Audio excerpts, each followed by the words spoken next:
I always knew my parents' love was conditional, but I never expected them to draft the terms of surrender 3 days before my wedding. They sat me down in Briar Haven and gave me an ultimatum: obey their rules or pay for every single flower myself. They expected me to crumble under the cost. They didn't know I had already quietly updated the guest list with the one person who knew exactly where their money came from. The fog rolled off the Atlantic and swallowed the coastline of Briar Haven whole. It was a thick, gray blanket that muffled the sound of the crashing waves against the jagged rocks, turning the world soft and indistinct. Standing on the balcony of the rental house I had booked for the week, I gripped my ceramic mug with both hands, letting the heat seep into my cold palms. I was 33 years old. I had a director-level position at a marketing firm in Boston. I owned my own car. I paid my own taxes. Yet, as I watched the headlights of a black sedan cut through the mist at the bottom of the driveway, my heart hammered against my ribs with the frantic, bird-like rhythm of a teenager who had stayed out past curfew. They were here, inside the house. The warmth was steady. Ethan was sitting at the kitchen island, scrolling through a spreadsheet on his tablet. He looked up as the sound of the car engine died outside. He saw my face before he saw the car. "You are doing it again," he said. His voice was gentle, but there was a tired edge to it that he tried to hide for my sake. "Doing what?" I asked, though I knew. "You are rehearsing," he said. "You are putting on the neutral face. You look like you are about to walk into a board meeting where you know you are going to get fired. But you have to pretend you are happy about it." I forced my shoulders to drop 2 inches. "It is just a visit," I said. "They are just coming to drop off the welcome bags and see the venue. It is normal wedding stuff. It is never normal stuff." "Gabriella," Ethan said. He stood up and walked over to me, wrapping his arms around my waist. He smelled like coffee and the cedar soap he used, a scent that usually grounded me. Today, it felt like a temporary shelter in a hurricane.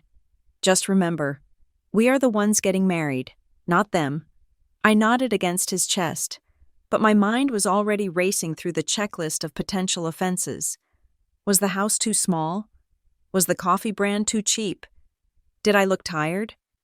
My parents, Derek and Marlene Bryant, did not view life as a series of events to be experienced. They viewed life as a series of performances to be critiqued, and my wedding was shaping up to be the performance of a lifetime. The doorbell rang. It was a sharp, intrusive sound that seemed to slice through the quiet morning. I pulled away from Ethan, smoothed down my cashmere sweater, and walked to the door. I took a deep breath, holding it for 4 seconds, releasing it for 4. Then I opened the door. Marlene stood there first, holding a potted orchid that looked more expensive than my first car. She was wearing a camel-colored coat that was belted tightly at the waist, her hair a perfect, unmoving helmet of blonde highlights. Derek was behind her, checking his watch. "Gabriella," Marlene said. She did not hug me. She stepped inside and handed me the orchid. We made excellent time. The traffic coming out of the city was horrid, but your father knows the back roads. "Hi, Mom. Hi, Dad," I said. I stepped back to let them in. Derek nodded at me. He walked past me, his eyes immediately scanning the living room. He looked at the fireplace, then at the rug, then at the view of the fogged-in harbor. "Nice location," he said. "A bit damp. It is the coast." "Derek," Marlene said, peeling off her gloves. "Damp is the point. Where is the coffee?" "I am parched." Ethan stepped forward, hand extended. "Good morning. Derek, Marlene, good to see you both." Derek shook Ethan's hand with a firm, practiced grip. He did not smile. "Ethan, you are looking well. Have you lost weight?" "A little," Ethan said. "The wedding diet. You know," Marlene hummed, walking into the kitchen and inspecting the countertops. "Well, do not lose too much. A suit should drape, not hang. Where are the vendor contracts? Gabriella? We need to review the timeline before we head to the venue." I felt the familiar tightening in my chest, a physical reaction I had lived with since I was 6 years old. "Can we just have breakfast first?" I asked. "We have bagels. We ate in the car. Derek said, "We are on a schedule. The florist is meeting us at 11. Correct?" 10. I said. Derek frowned. "I thought you said 11 in the email." I said 10. Dad. He pulled out his phone, tapped the screen a few times, and then sighed. "I must have misread it. That is unlike me. Well, we better get moving then. We can review the contracts in the car." The car ride to the venue was a masterclass in passive aggression. Marlene sat in the passenger seat while I drove. With Derek and Ethan in the back, every time I braked, Marlene's hand would flutter to the dashboard, as if bracing for a collision. "So," Marlene said, staring out at the passing gray-shingled houses, "I saw the mock-up for the centerpieces you sent last week. Did you like them?" I asked. I gripped the steering wheel tight. "They were charming," she said. The word charming in Marlene's vocabulary was synonymous with cheap, but are you sure about the wildflowers? It feels a bit casual. For the amount of money being spent, one would expect something with more structure, roses or calla lilies. I wanted something that felt like the location. I said, "Wild and natural." Derek's voice came from the back seat. "Natural is fine, Gabriella. Messy is not. We are inviting business associates, people who understand presentation. We do not want them to think we cut corners. We are not cutting corners," Ethan said.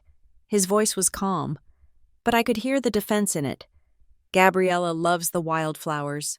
Marlene laughed lightly. "Oh, Ethan, it is sweet that you think this is just about what Gabriella loves. A wedding is a statement. It tells the world who you are." I bit the inside of my cheek. I concentrated on the road. This was the dynamic. They pushed, and if I pushed back, I was being difficult. If I stayed silent, I was agreeing. We arrived at the venue, a restored maritime club overlooking the water. It was beautiful. High beams, dark wood, and walls of glass that framed the ocean. I had fought hard for this venue. My parents had wanted a ballroom in the city, something windowless and controlled. This place felt like breathing. The venue coordinator, a sharp-eyed woman named Sloane, met us at the entrance. She had a clipboard held to her chest and a smile that didn't quite reach her eyes when she looked at my father. "Welcome back," she said. Derek didn't wait for pleasantries. "Let us walk the floor plan. I want to see where the band is setting up. The acoustics in here look problematic." While my parents marched off toward the stage area, pointing at the ceiling and muttering about sound baffles, Sloane held me back for a second. She touched my elbow lightly. "Gabriella," she said, her voice dropping to a whisper. "Can I have a quick word?" "Sure," I said. "Is everything okay?" Sloane glanced toward my parents to make sure they were out of earshot. "I wanted to check in with you. We received a call yesterday from a man claiming to be your father's assistant. He wanted to confirm the authority clauses on the contract, specifically regarding who has the final say on vendor access and timeline changes." My stomach dropped. I stared at her. "What did you tell him?" "I told him that the contract is in your name and Ethan's name," Sloane said, "and that we take instruction only from the signatories. But he was very persistent. He asked if there was a secondary clause for the payer of the deposit." I felt a flush of heat rise up my neck. The deposit. My parents had written the check for the venue deposit 6 months ago. It was their engagement gift, or so I had thought. "I will handle it," I said, my voice sounding tinny in my own ears. "Thank you for telling me." "Sloane, of course," she said. She looked at me with a mixture of pity and professional concern. "Just let me know if we need to password protect your file. We have had to do it before." I walked over to join my parents, my legs feeling heavy. They were standing in the middle of the dance floor. Derek was shaking his head. "The tables are too close together," he said as I approached. "If we have the head table here, the servers won't be able to clear the plates efficiently." "It is the standard layout." "Dad," I said. "Standard for whom?" Derek asked. "For a birthday party?" "This is a wedding. We need flow. We can adjust it," Marlene said. "I will speak to the caterer. And Gabriella, about the speeches. Your father and I have been drafting our toast. We think it would be best if we spoke first. Before the best man. Tradition is usually the father of the bride, then the groom, then the best man." I said, Tradition is flexible.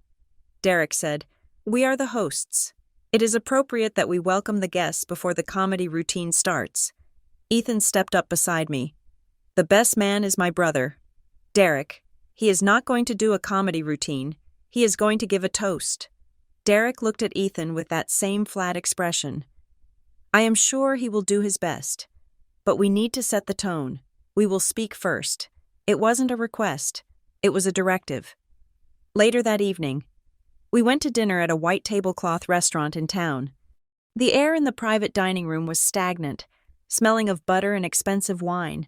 I had barely eaten all day, but looking at the menu, I felt nauseous. Marlene ordered a bottle of Sancerre for the table.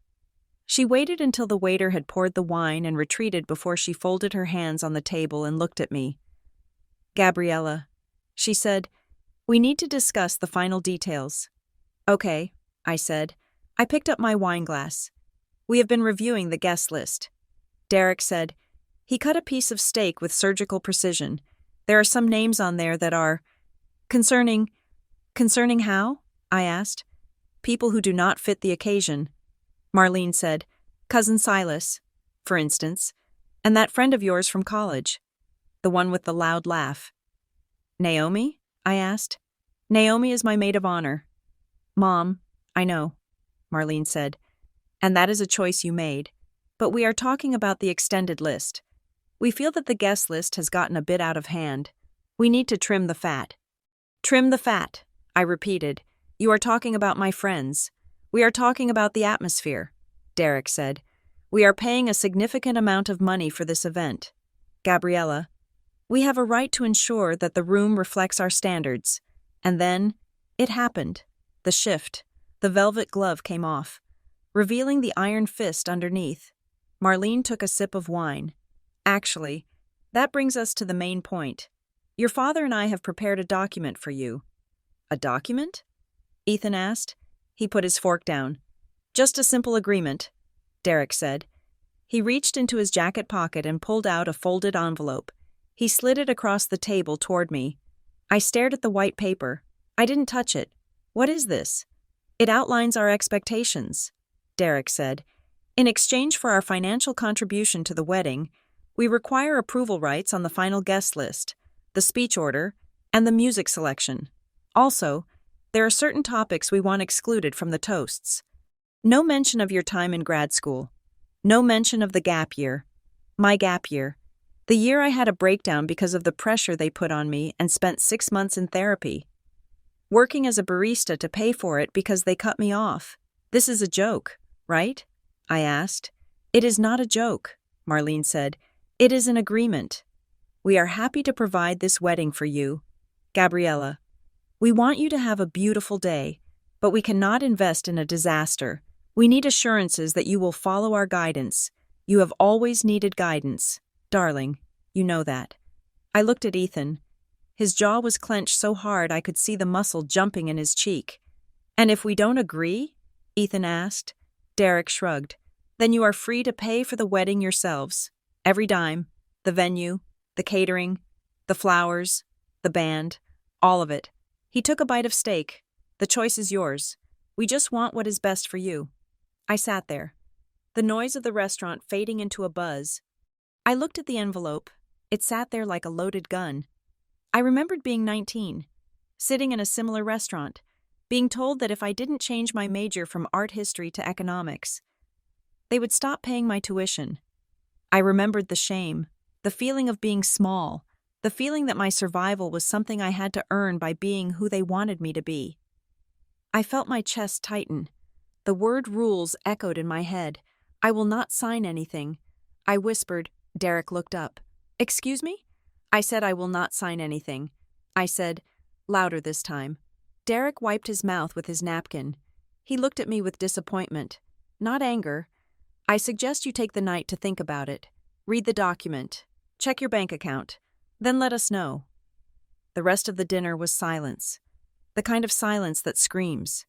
When we got back to the rental house, I went straight to the bathroom and threw up. Ethan found me sitting on the floor, leaning against the cold tile.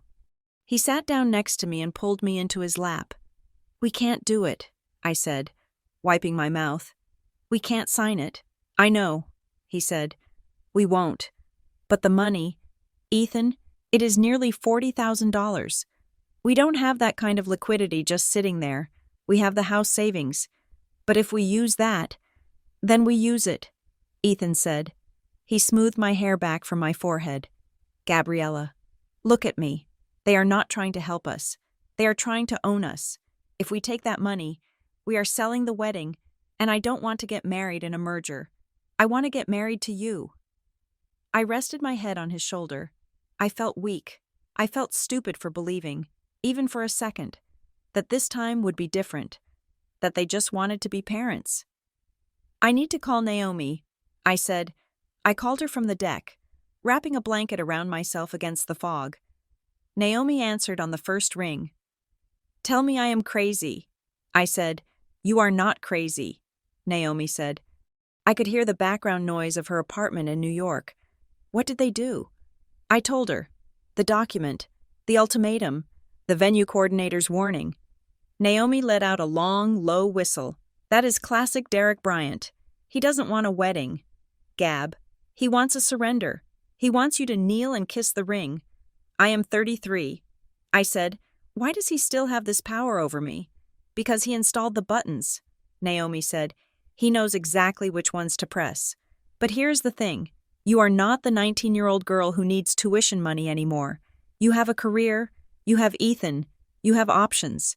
It feels like I'm jumping off a cliff." I said. "You are," Naomi said. "But you have a parachute. You just have to pull the cord. I am tired of watching you be managed. Gab, you are a grown woman. Stop asking for permission to live your life." I hung up the phone and stood there for a long time, listening to the ocean. The fog was lifting slightly, revealing the dark water below. I walked back inside. Ethan was at the kitchen table with a notebook. "I did the math," he said.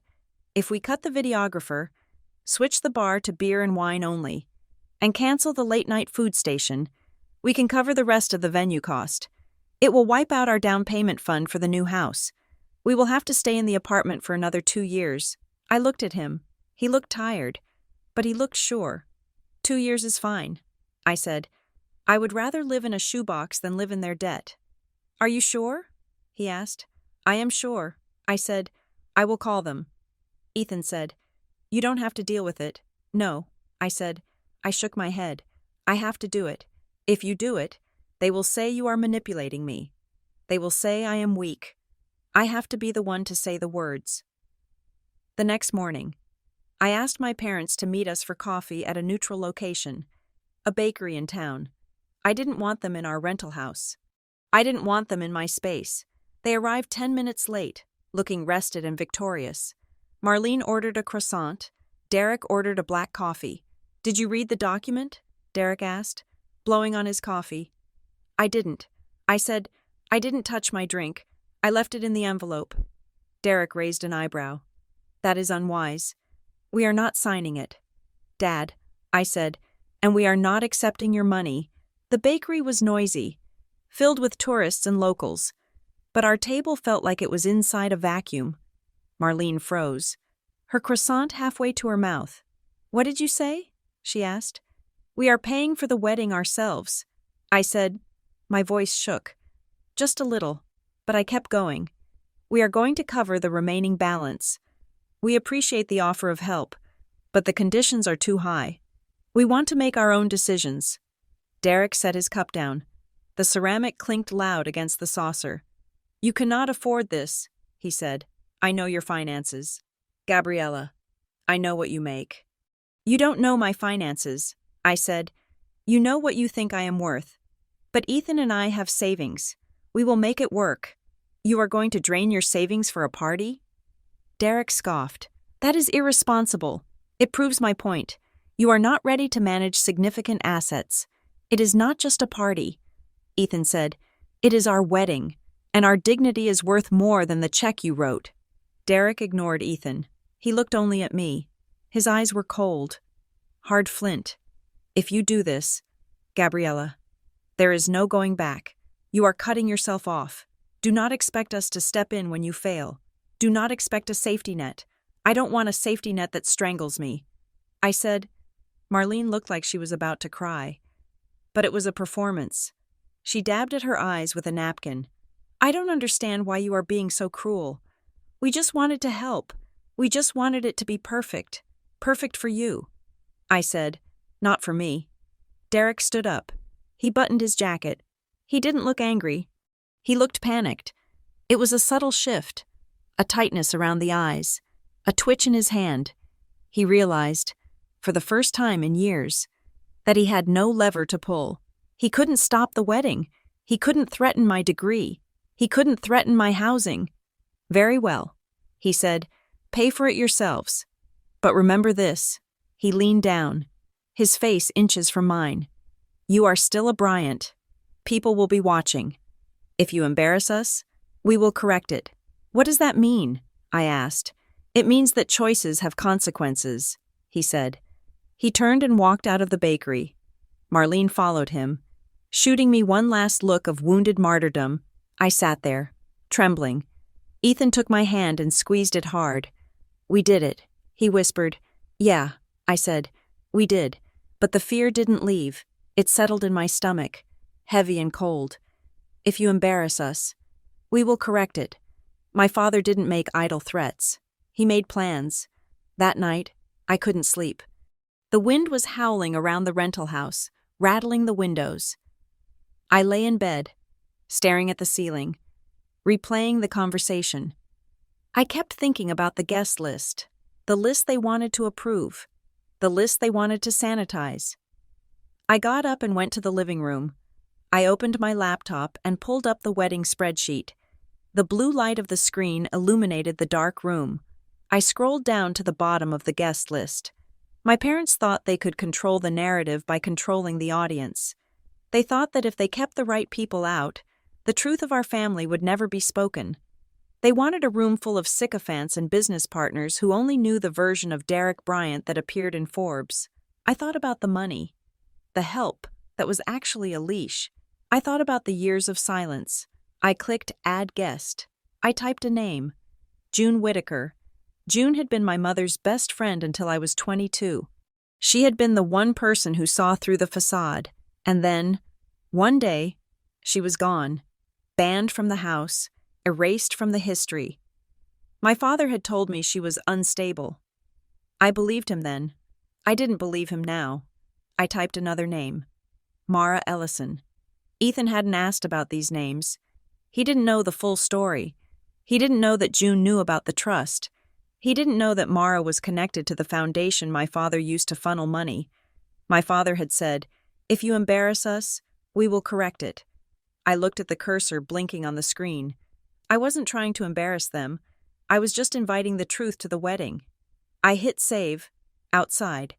The fog began to roll in again, thicker this time.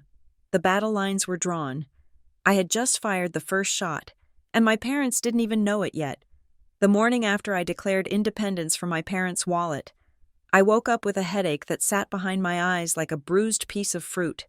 The fog outside had cleared, leaving the sky a sharp, relentless blue that made everything in Briar Haven look exposed.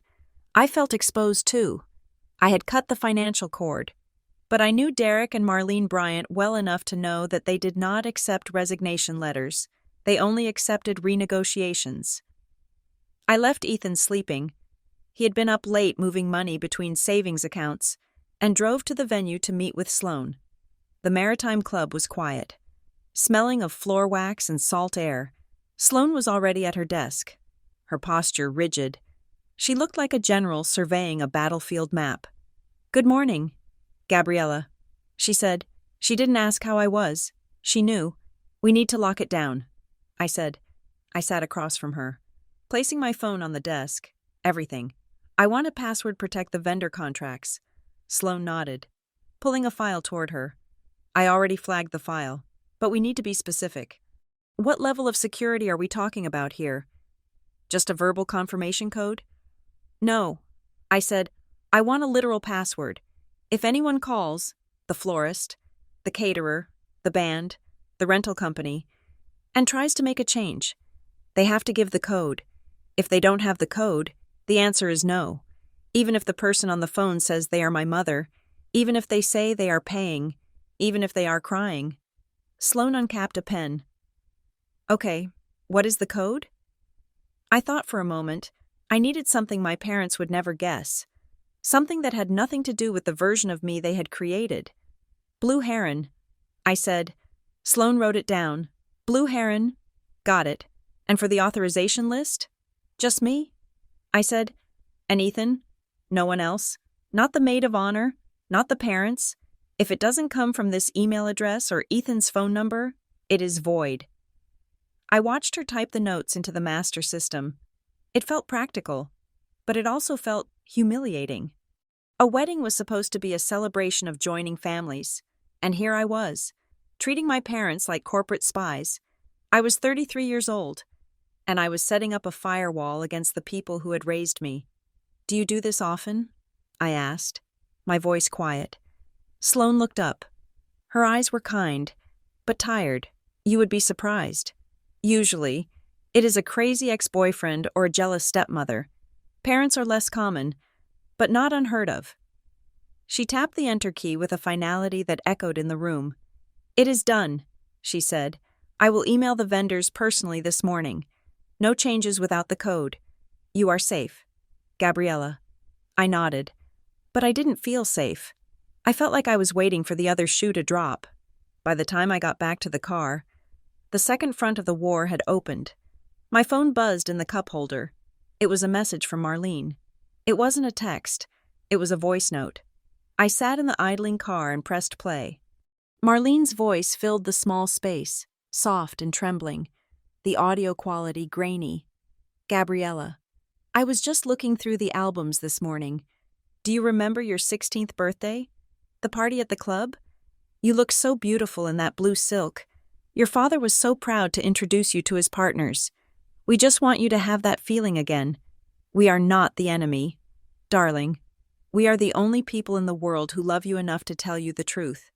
Please, don't throw away family for pride. Call me. I stared at the dashboard. Then, a photo popped up. It was a scan of me at 16, standing next to Derek. He had his hand on my shoulder, steering me. I was smiling, but my eyes looked anxious. I remembered that night. I remembered Derek whispering in my ear that I needed to stand up straighter because the vice president of the bank was watching. Marlene was reframing the narrative. She wasn't yelling. She wasn't threatening. She was weaponizing nostalgia. She was trying to make me feel like a petulant child breaking her mother's heart. My thumb hovered over the reply button. The urge to explain, to apologize, to smooth it over was a physical ache in my chest. That was the training. That was the conditioning. Keep the peace. Don't be difficult.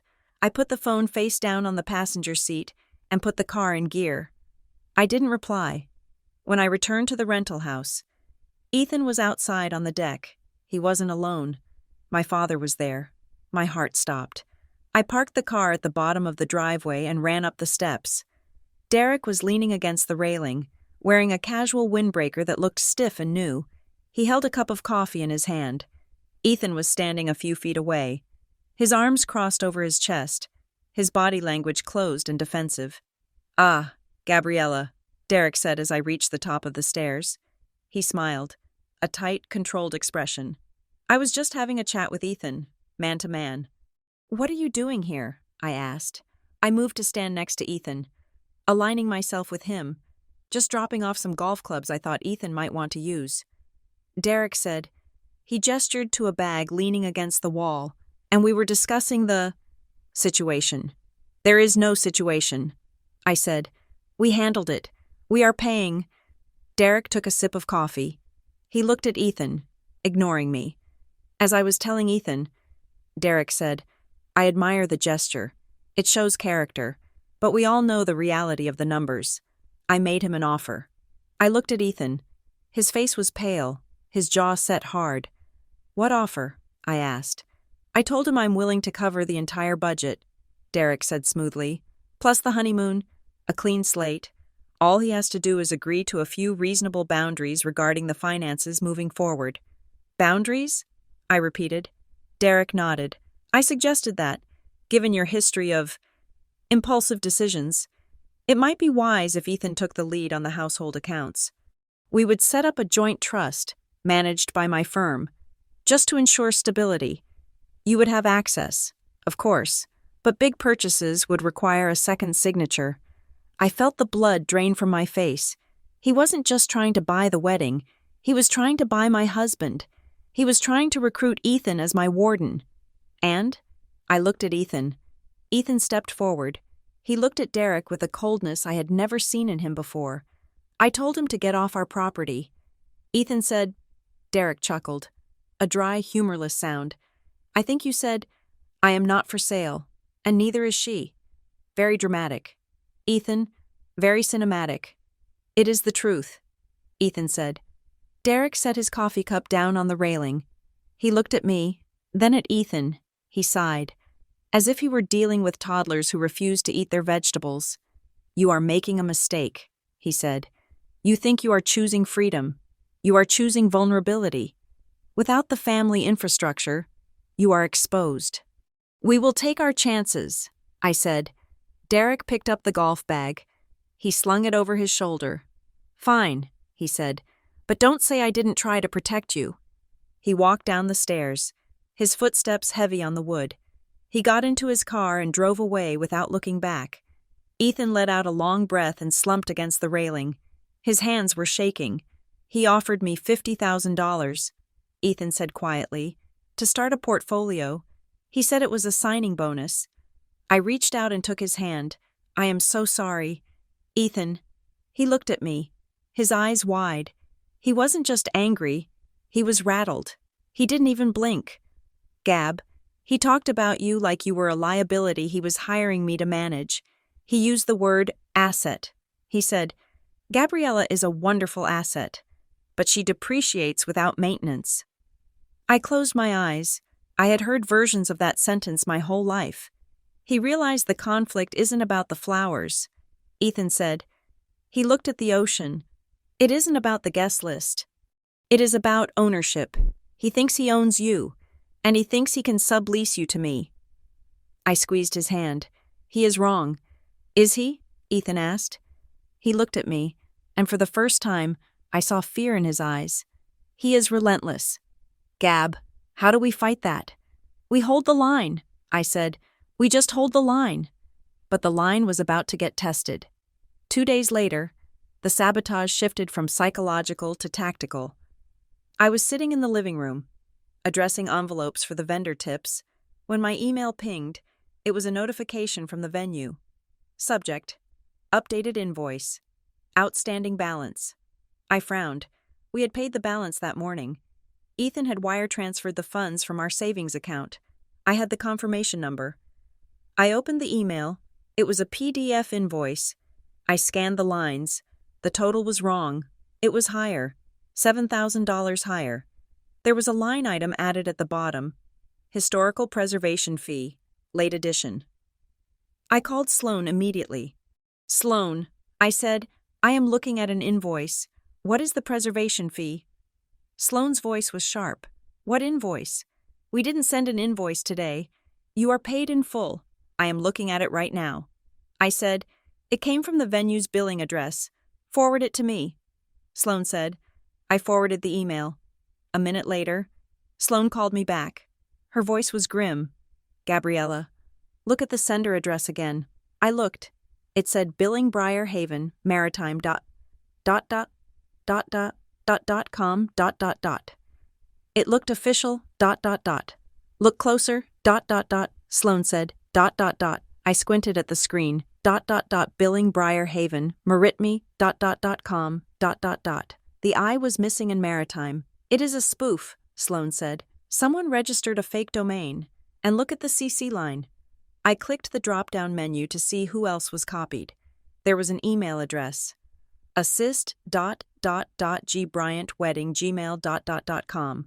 I don't have an assistant, I said. I know. Sloan said, but someone called our accounting department yesterday claiming to be your assistant. They asked for a copy of the final breakdown so they could reconcile the family records. They must have taken the format and built a fake invoice. Why? I asked. Why would they do that? To make you panic. Sloane said. To make you think you owed more money than you did. Or maybe to get you to wire the extra $7,000 to a different account. The routing number on this fake invoice, it is not ours. I felt a cold chill slide down my spine. This wasn't just meddling. This was fraud. This was a felony. I tracked the routing number. It went to a holding account at a bank in Boston, a bank where my father sat on the board. They were trying to trick me into sending money back to them, or to a dummy account, to create a crisis. They wanted the venue to bounce our check, or for me to run out of liquidity so I would have to come crawling back for a loan. I stood up. My chair scraped loudly against the floor. Gabriella? Sloane asked. I have to go. I said. I didn't tell Ethan. I grabbed my keys and drove to the boutique hotel where my parents were staying. I walked through the lobby, past the concierge, and took the elevator to the 3rd floor. I didn't rehearse my neutral face. I didn't breathe 444. I was vibrating with a cold, clear rage. I knocked on the door of Suite 304. Marlene opened it. She was wearing a silk robe, getting ready for the rehearsal dinner. Gabriella, she said, smiling as if nothing had happened. We were just talking about— Cut the crap. Mom, I said. I walked past her into the suite. Derek was sitting in an armchair, reading a newspaper. He looked up, unbothered. Hello, Gabriella. To what do we owe the pleasure? I pulled up the email on my phone and shoved the screen in his face. Who is the assistant? I asked. Derek leaned back. I beg your pardon? Who is assist— G. Bryant, weddinggmail.com? I asked, because that email address tried to defraud me of $7,000 an hour ago. And the routing number leads to First Boston. Dad, your bank. Marlene gasped. Gabriella, do not accuse your father of— I am not accusing him. I said, I am asking him. Did you think I wouldn't check? Did you think I was that stupid? Derek folded his newspaper slowly. He placed it on the side table. He didn't look guilty. He looked annoyed that the trick hadn't worked. We were merely trying to audit the costs. He said, You are paying a premium for that venue. I suspected they were overcharging you. I wanted to see the itemized list. If I had to pose as a third party to get the truth, that is just due diligence. Due diligence? I said. You sent me a fake invoice. You tried to get me to wire money to a random account. I was going to hold it in escrow. Derek said calmly, To ensure the venue performed, you are too trusting. Gabriella, you sign contracts without reading the fine print. I was protecting your investment. It is not your investment, I shouted. The sound of my own voice startled me. I never shouted. It is my money. Mine and Ethan's. Derek stood up. He was taller than me, and he used that height now, looming over the coffee table. And you are spending it like a fool, he snapped. The mask slipped. The calm corporate facade cracked. I saw the anger underneath. I know about the catering headcount. Gabriella, he shouted. I know you cut the lobster. I know you switched the wine package to the house blend. You are turning this wedding into a picnic. The room went silent. I stared at him. How do you know I cut the lobster? I asked. My voice was very quiet. Derek blinked. He realized, too late, what he had said. I assume, he stammered, based on the budget. No, I said. I only made that change 3 hours ago. I did it over the phone with the caterer. I didn't email it. I didn't tell anyone. I looked at him, and the realization hit me with the force of a physical blow. You have my passwords, I said. Don't be ridiculous, Marlene said, her voice shrill. You accessed the catering portal. I said, you guessed the password. Or you social engineered the account manager. You have been logging in. You have been watching every move I make. Derek buttoned his jacket. He regained his composure. But the damage was done. I am your father, he said. I have a right to know if you are ruining our reputation with cheap wine. I turned around. I couldn't look at them. I felt sick. I am changing every password, I said. And if you try to contact a vendor again, I will have the venue security remove you from the property. I walked to the door. Gabriella, Marlene cried. You cannot threaten your parents. Watch me, I said. I slammed the door. I drove to the beach.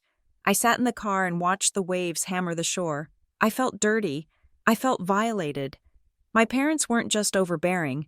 They were actively operating against me. They were spies in my life. I called Naomi. You were right, I said. About what? Naomi asked. They don't want a wedding. I said, they want a surrender. I told her about the invoice. I told her about the catering login. Naomi was silent for a moment. Then she said, you need security. I have security. I said, the venue has a guy at the door. No, Naomi said. I mean your security. A third party. Someone who answers only to you. Someone who can physically stop your father from walking up to the microphone if he decides to make a speech. Because he will. Gab. You know he will. I hesitated. It felt so dramatic. It felt like something out of a celebrity tabloid. Not a wedding in Briarhaven. It will look crazy. I said, it will look safe. Naomi said, do you want a scene? Or do you want a guard who prevents the scene? I closed my eyes. I imagined Derek standing up, tapping the glass, clearing his throat. I imagined the humiliation. Send me the number. I said, I hired a man named Mr. Russo. He was a retired state trooper who ran a private security firm. I paid him $600 for the day. I told him his job was to stand near the DJ booth and the microphone stand. And to intercept anyone who wasn't on the approved speech list, I gave him a photo of my parents. He didn't laugh.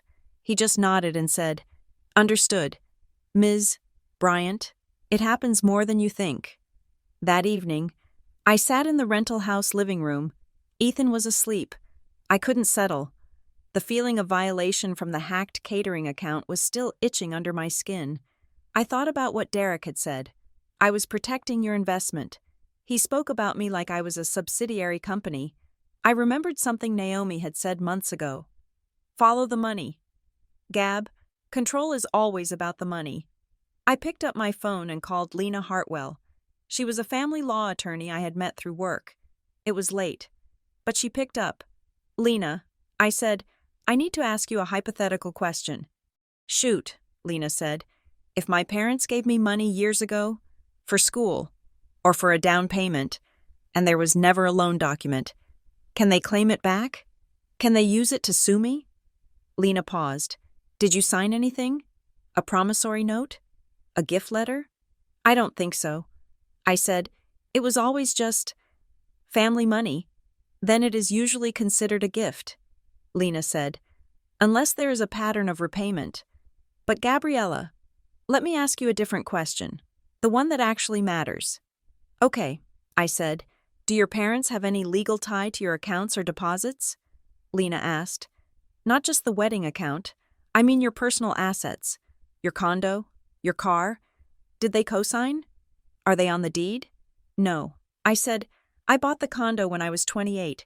I put the down payment down myself. Where did the down payment come from? Lena asked. From my savings. I said, well, my parents transferred a lump sum to me that year. It was a bonus, they said, from the family trust. Lena's voice went sharp. A transfer from a trust? Or a distribution? I don't know the difference.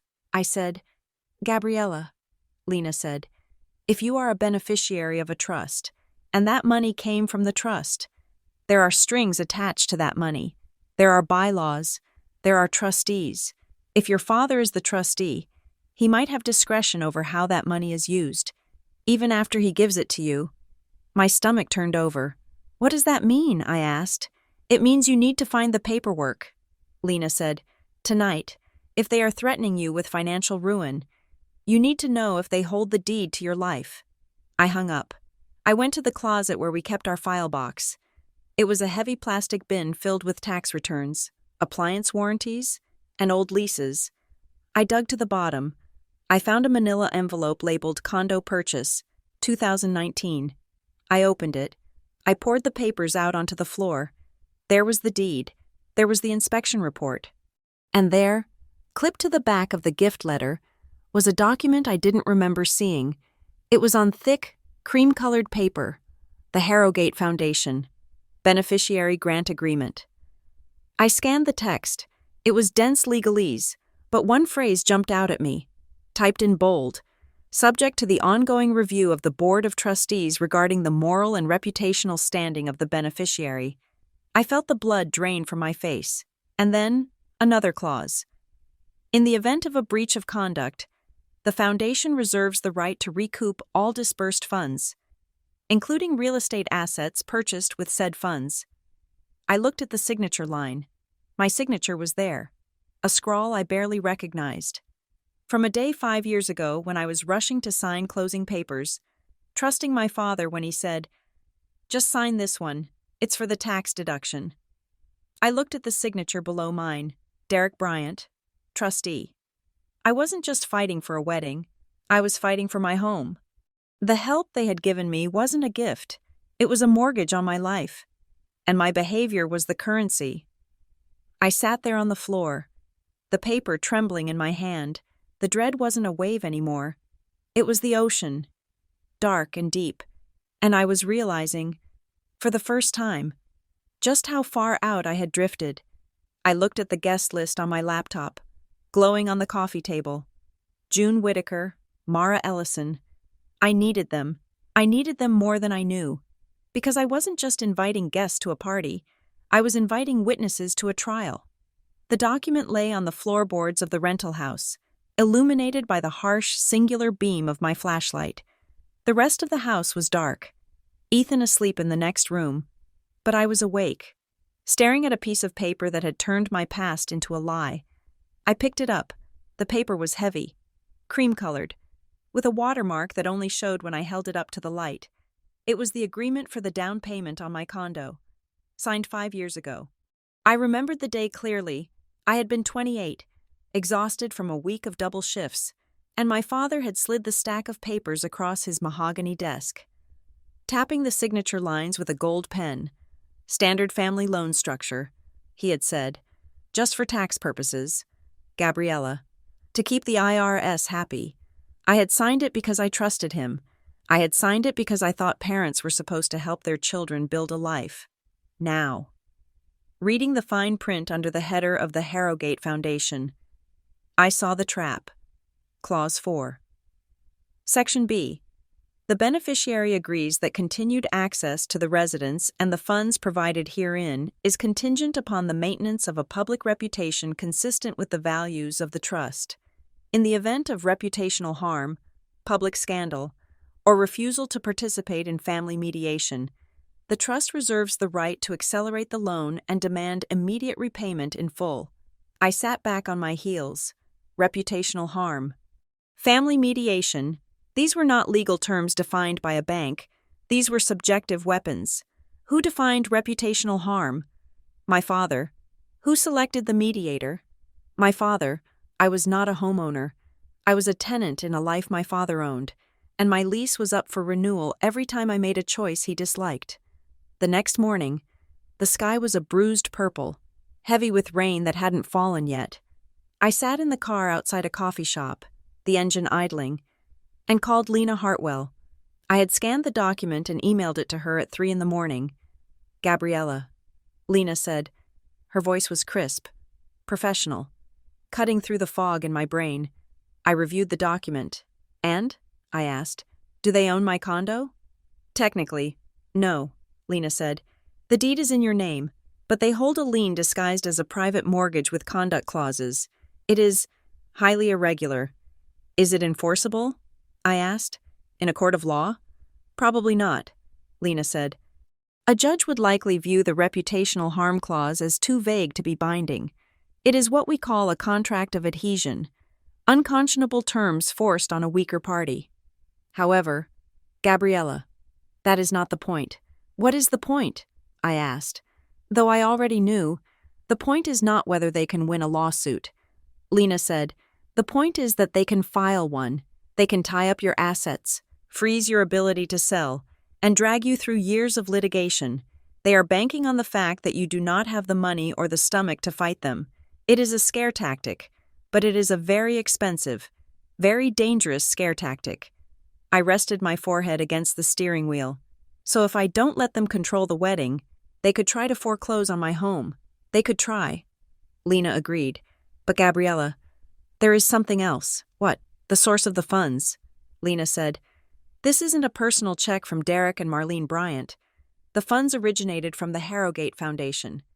Do you know what that is? I assumed it was just a family trust. I said, like a tax shelter. It is a 501c3 charitable organization. Lena said, I looked it up. It is a philanthropic entity registered in Delaware. Its stated mission is the preservation of historical legacies and educational support. You are listed as a beneficiary for educational and housing support. I frowned. Why would my parents run my condo money through a charity? That is the question. Lena said, if they are using charitable funds for private family control, that is complicated and potentially illegal for them, but it also means you might have rights within that foundation that you don't know about. If you are a named beneficiary, you are not just a debtor, you are a stakeholder. I thanked Lena and hung up. I sat there for a long time, watching the people of Briarhaven walk by with their dogs and their coffees. They looked so normal. They looked like people who didn't have to hire lawyers to talk to their parents. I didn't feel the hot, white flash of rage I expected. Instead, I felt a heavy, dull grief. It was a physical weight in my chest, an ache that radiated out to my fingertips. I grieved the version of my parents I had invented in my head, the ones who were strict but well-meaning, the ones who loved me. I realized now that to them, love was not an emotion, it was a transaction. I pay. You obey. It was the only language they spoke. When I got back to the house, Ethan was awake, making toast. He took one look at my face and turned the toaster off. Talk to me, he said. I told him everything.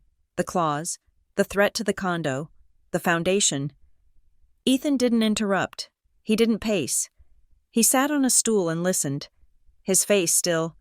When I finished, he didn't offer to go punch my father. He didn't tell me it would be okay. He asked the only question that mattered. What do you want the outcome to be? Gab? I looked at him. I want to get married. I said, I want to marry you.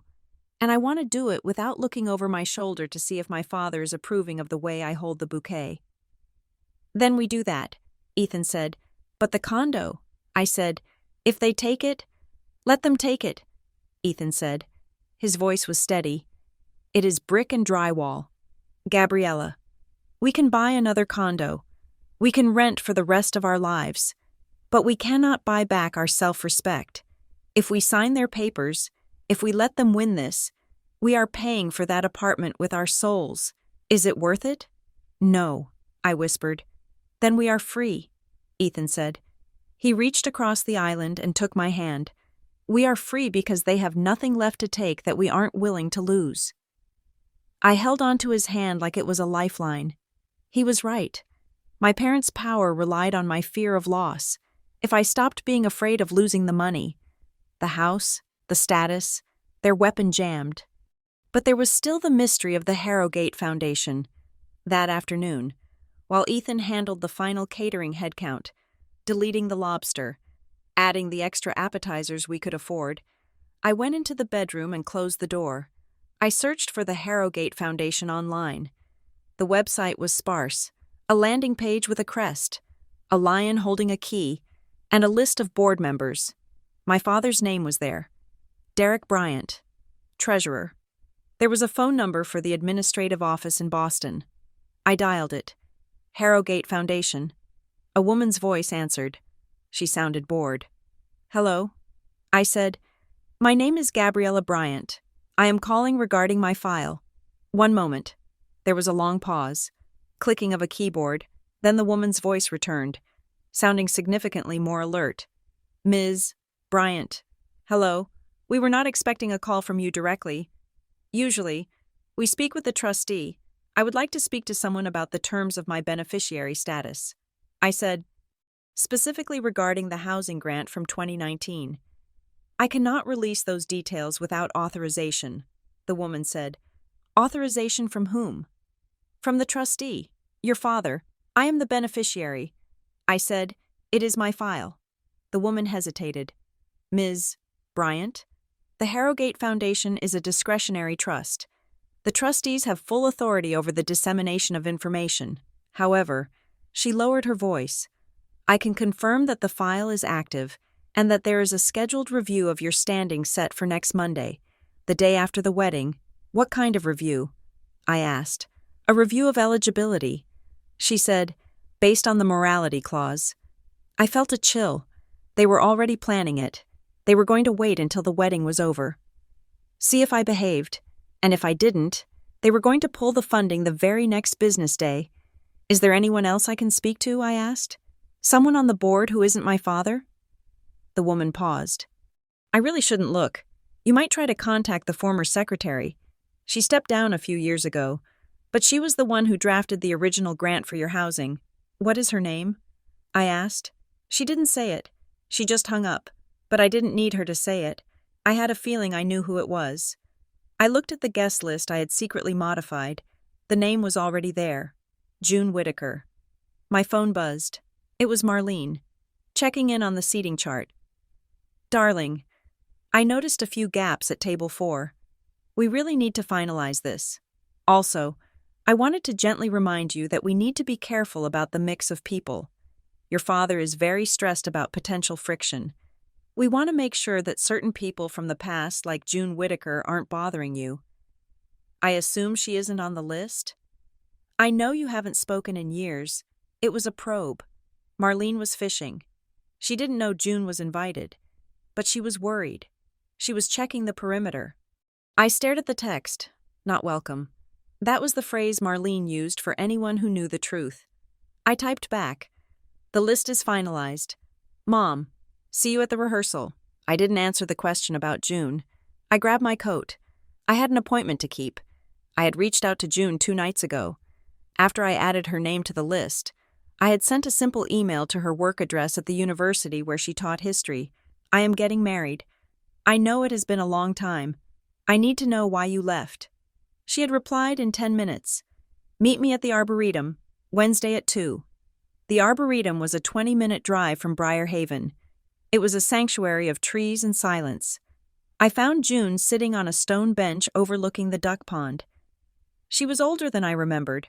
Her hair, once a fiery red, was now a striking silver bob. She wore a wool coat and a scarf that looked hand-knitted. She stood up when she saw me. She didn't hug me immediately. She looked at me, scanning my face as if searching for damage. Gabriella, she said softly, you look like yourself. I didn't know who I was supposed to look like. I said, I thought... June stopped. She shook her head. Come, sit. We sat on the cold stone bench. The air smelled of wet earth and pine needles. My mother thinks you abandoned us. I said, she told me you got jealous of Dad's success, that you couldn't handle being around us anymore. June let out a short, bitter laugh. Is that the story? Jealousy? God, Derek has no imagination. Why did you leave? June? I asked. You were my second mother, and then you were just... gone. I didn't leave. Gabriella, June said. I was fired. Fired? From the friendship? From the foundation. June said, and by extension, from the family. She reached into her large leather tote bag and pulled out a manila envelope. It was sealed with red tape. I was the secretary of the Harrogate Foundation for 10 years, June said. Your grandfather started it. Did you know that? No, I said. Dad always said he founded it. Your grandfather started it to support education. June said, when he died, Derek took over, and the mission shifted.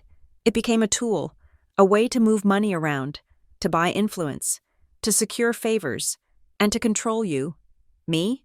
I asked. Open it, June said. I broke the seal. Inside were copies of emails and meeting minutes. They were dated from my college years. The year I had the breakdown, the year I wanted to switch majors. I read the first email, from Derek to the board. Subject, Beneficiary G, Bryant, Status Update. It is the opinion of the trustee that the beneficiary is currently displaying signs of instability and poor judgment. To protect the assets of the foundation, I propose we restructure her tuition support as a conditional loan, revocable upon review of her academic choices. We need to create a structure of dependency to ensure she does not squander her potential. I read the next one. It was a reply from June. Derek, this is manipulation. Gabriella is 19. She is depressed, not unstable. Withholding support unless she obeys your curriculum choices is cruel. The Foundation's charter is to support education, not to dictate it. I will not sign off on this. I looked up at June. My eyes were burning. He told everyone I was sick. I whispered. He told everyone I was off the rails. He needed a narrative. June said, he needed a reason to keep you under his thumb. If you were capable, you might leave. You might ask questions about the money. But if you were fragile, if you were irresponsible, then you needed him. You needed his guidance. You needed his financial management. She touched my arm. He created a problem so he could be the solution. Gabriella. And when I refused to help him execute the paperwork that would lock you into that condo deal with those strings attached, he forced me out. He threatened to ruin my tenure track. So I left. I chose my career over you, and I have hated myself for it every day since. I looked at the papers. The family loan for the condo wasn't generosity. It was a leash, and the money wasn't even his. It was my grandfather's legacy, intended for me, that Derek had hijacked. He stole it. I said, he stole my life. He managed it. June corrected. That is how he sees it. He thinks he owns you. Gabriella. He thinks you are an investment that needs to be protected from itself. I put the papers back in the envelope. My hands were steady now. The grief was gone, replaced by a cold, sharp clarity. He thinks I am fragile. I said, yes. June said, good. I said, then he won't see me coming. I stood up. June stood with me. You are coming to the wedding, right? I asked. June hesitated. If I come, he will cause a scene.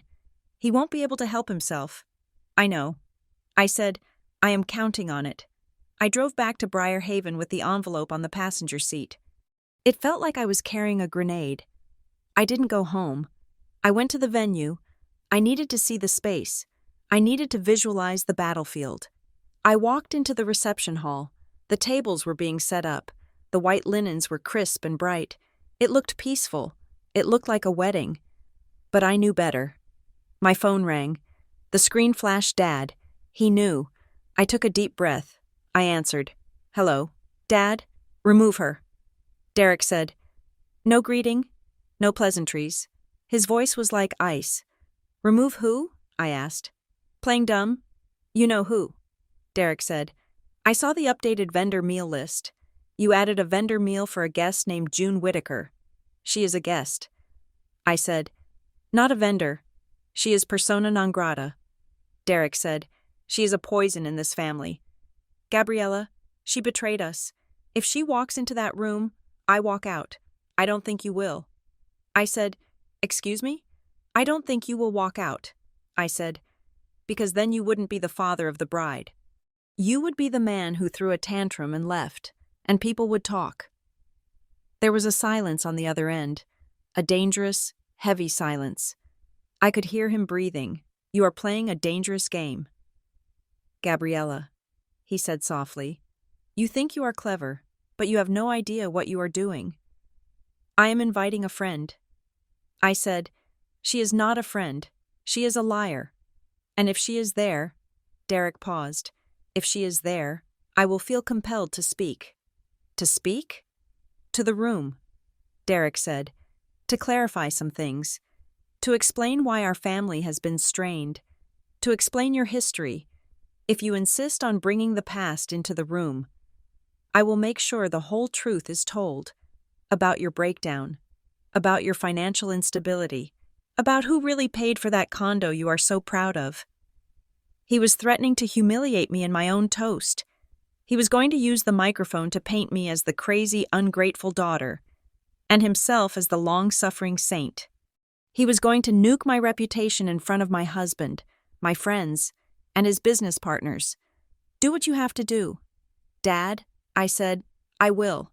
He said, fix this, Gabriella, or I will fix it for you. The line went dead. I stood in the middle of the empty dance floor. My heart was pounding, but my head was clear. He was going to speak. He was going to ambush me. He was going to try to destroy me publicly to regain control privately. I looked at the microphone stand on the stage. He thought the microphone was his weapon. He thought the wedding was his stage. I pulled out my phone and called Ethan. "Where are you?" I asked. "I am at the house," Ethan said. "Meeting with the DJ?" "Put him on speaker." I said, "We need to change the run of show." "Change it how?" Ethan asked. "We are moving the speeches," I said, "and we are changing the protocol for the microphone." "Gabriella?" Ethan's voice was worried. "What happened?" "My father just declared war." I said, "He said he is going to clarify things." "Okay," Ethan said. His voice hardened. "So we cut his mic?" "No," I said. I looked at the envelope on the seat of my car through the window. If we cut his mic, he looks like a victim.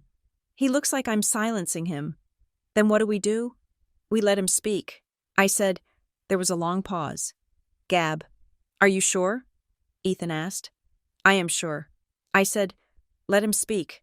Let him walk right into the trap. But we need to be ready. I need you to call Mr. Russo, and I need you to call Lena." "Why Lena?"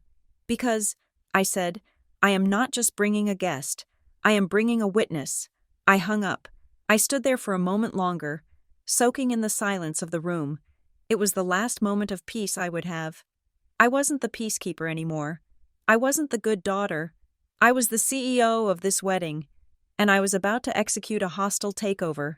I walked out of the venue and into the cool evening air. The sun was setting, painting the sky in shades of violet and blood orange. It was beautiful, and tomorrow it was going to be chaos. I got back in my car. I had one more stop to make. I needed to buy a second envelope, a thank you card. I was going to write my own speech, and I needed to make sure I had the perfect ending. The wedding timeline was spread out on the coffee table of the rental house like a battle map.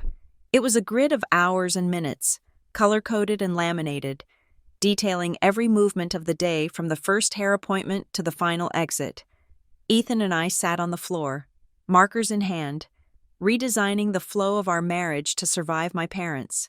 "We need to kill the open mic," I said, crossing out a 20-minute block labeled Toasts Tributes. "Entirely?" Ethan asked. He was holding a cup of lukewarm tea, looking at the schedule with grim determination. "We keep the maid of honor and the best man," I said, "and we schedule them specifically. 7:15 and 7:20, before dinner is served."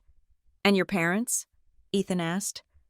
I stared at the block of time I had originally set aside for father of the bride welcome. It was a traditional slot, a moment for Derek to shine. Now, it looked like a landmine. "We move them to the end of the meal," I said. 7:45, after the salads are cleared, before the entrees drop. If he starts going off script, the servers will interrupt him with plates of beef short rib. It is a natural break. "And who controls the mic?" Ethan asked. "Naomi." I said, "I already asked her. She's going to hold the wireless receiver. She won't hand it over until she sees the signal from me. And if things go south, she cuts the sound. She said she would happily trip over the cord if necessary." Ethan nodded, marking the changes in red ink. It felt bizarre, treating our wedding reception like a high-security summit. Most couples argued about song choices or seating charts. We were arguing about containment strategies. "We are not just planning a party," I said, capping my marker. "We are building a fortress." Later that morning, I received a draft email from Lena Hartwell. It was the formal notice we had discussed. I sat at the kitchen island, the cursor hovering over the attachment, reading Lena's precise, unemotional language. "Dear Mr. and Mrs. Bryant, I am writing to you as legal counsel for your daughter, Gabriella Bryant. It has come to our attention that unauthorized individuals have attempted to access vendor contracts, alter service agreements, and impersonate the bride's representatives.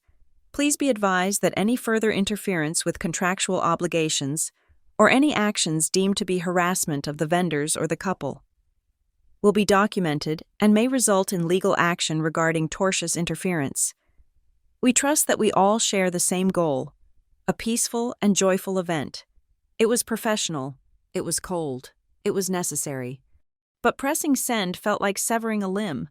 I was formally threatening my parents 2 days before my wedding. The guilt washed over me. A familiar, heavy tide. Was I being too harsh? Was I the problem? My finger hovered over the mouse. I thought about the fake invoice. I thought about the lobster cancellation.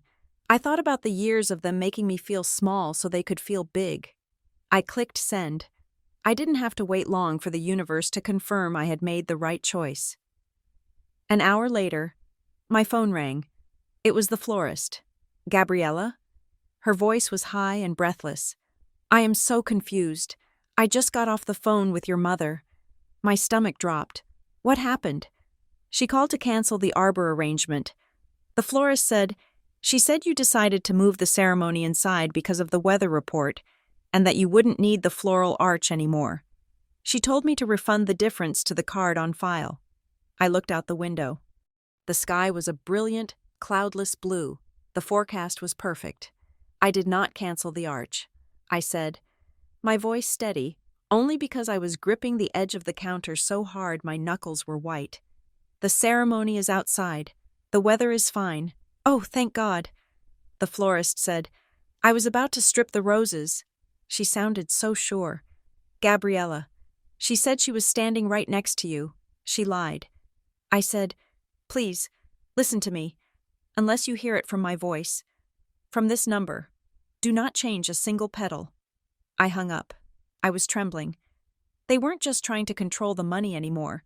They were trying to strip the joy. They wanted me to walk down the aisle to a bare altar, knowing that they had taken the beauty away because I hadn't followed their rules. It was petty, it was small, and it was devastatingly effective. I needed air. I grabbed my coat and walked down to the beach, the wind whipping my hair across my face. I sat on a piece of driftwood, staring at the gray Atlantic, feeling the tears prick my eyes. I hate this. I said out loud, I hate fighting. I hate being the villain. You are not the villain. I turned. June was standing at the top of the dune path, wrapped in a thick wool coat. She made her way down the sand, her movements careful but steady. How did you find me? I asked. Ethan texted me. She said, he said you looked like you were about to swim to Europe. She sat down next to me on the log. She didn't touch me. She just offered her presence, solid and calm. They canceled the flowers, I said, or they tried to. Who does that? Who tries to ruin their daughter's ceremony because they are losing an argument? People who are terrified. June said, they don't look terrified. I said, they look powerful. They look like they hold all the cards. That is the performance.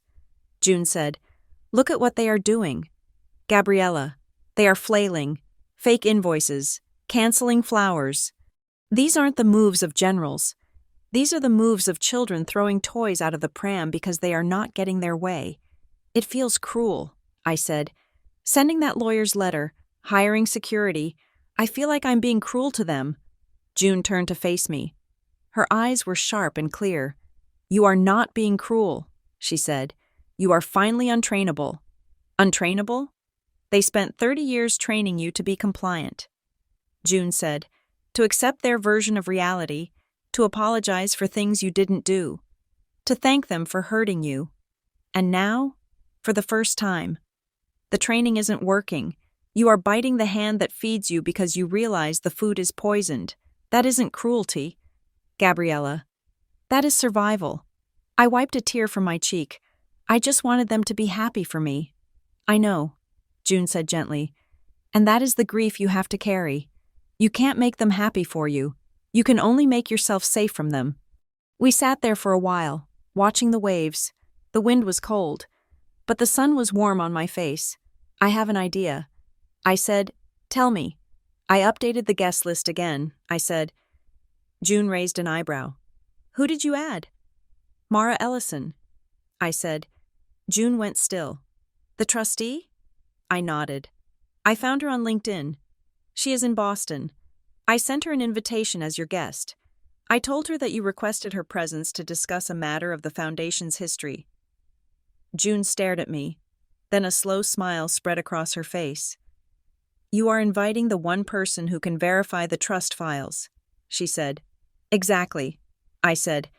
"If my father tries to lie about the money, if he tries to claim he paid for everything and I am ungrateful, Mara will be there. She knows the bylaws. She knows the source of the funds.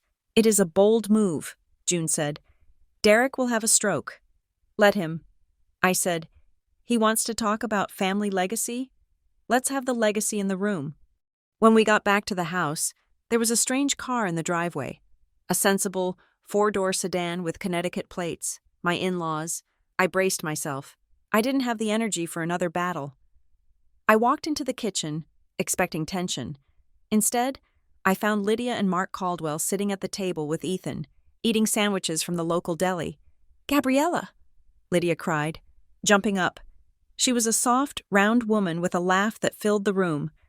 We didn't want to intrude, but we were in the neighborhood early and we brought lunch. "Hi, Lydia." "Hi, Mark," I said. Mark stood up and shook my hand. He was a man of few words, a retired engineer who fixed things before anyone asked. We heard there was a hiccup with the lighting deposit. Mark said, "Ethan mentioned it. It wasn't a hiccup. My parents had withdrawn their credit card from the lighting vendor that morning without telling me. Another small fire I hadn't told Ethan about yet.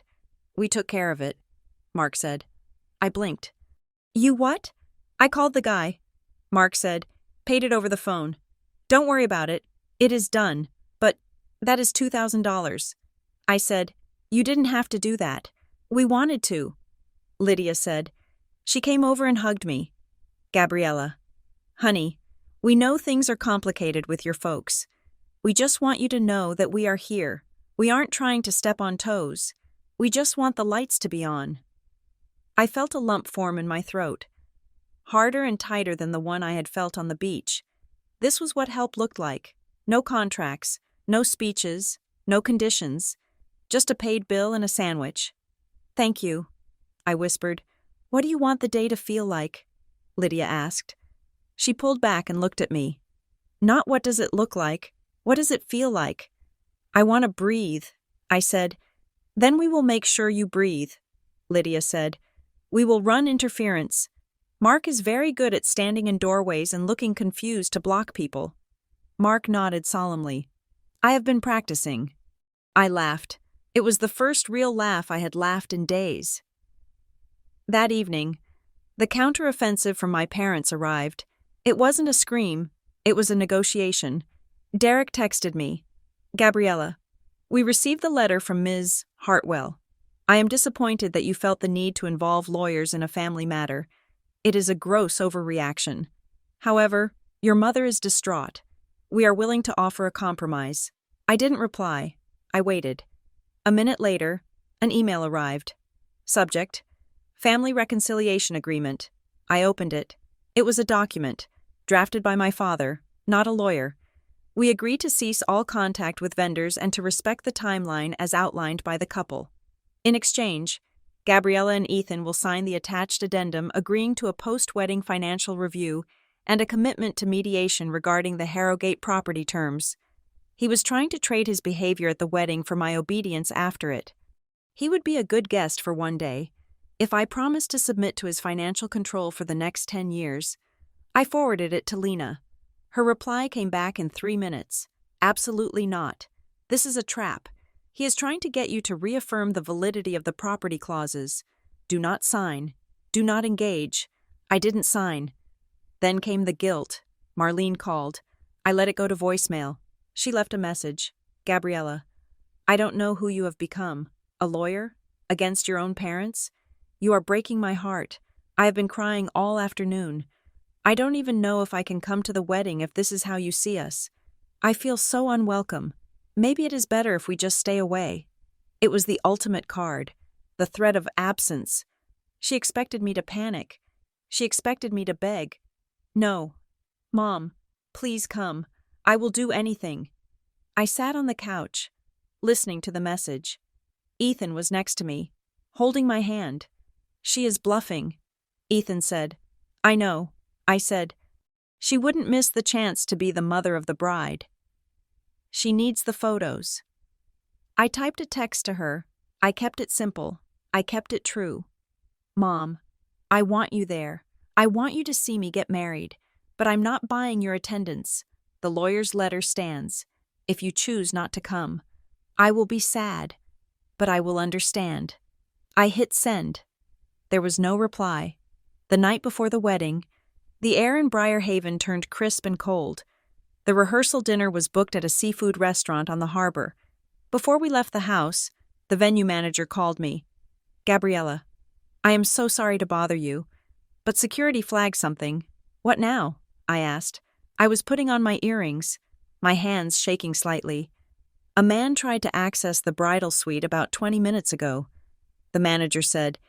He said he was with the delivery team for the welcome bags. He had a clipboard.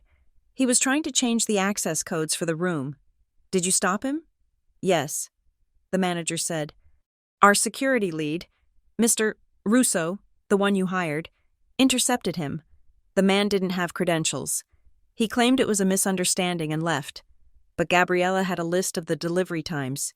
He was trying to push the hair and makeup team's arrival back by 2 hours.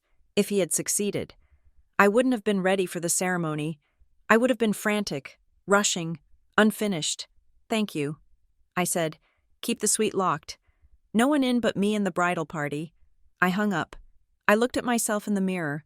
I was wearing a cream-colored dress that hugged my frame. I looked put together. I looked like a bride. But inside, I was a bundle of raw nerves. They were still trying. Even now, at the 11th hour. They were trying to sabotage the logistics to punish me. I sat down at the vanity and pulled out a piece of stationery. I needed to write my vows. I had written a draft weeks ago, but it felt wrong now. It felt like it was written by a girl who didn't know the cost of things. I picked up my pen. Ethan, I wrote, I used to think love was about safety, about following the rules so you wouldn't get hurt. But you taught me that love is about the risk of being known. I paused. I thought about my parents. I thought about the condo. I thought about the fake invoice.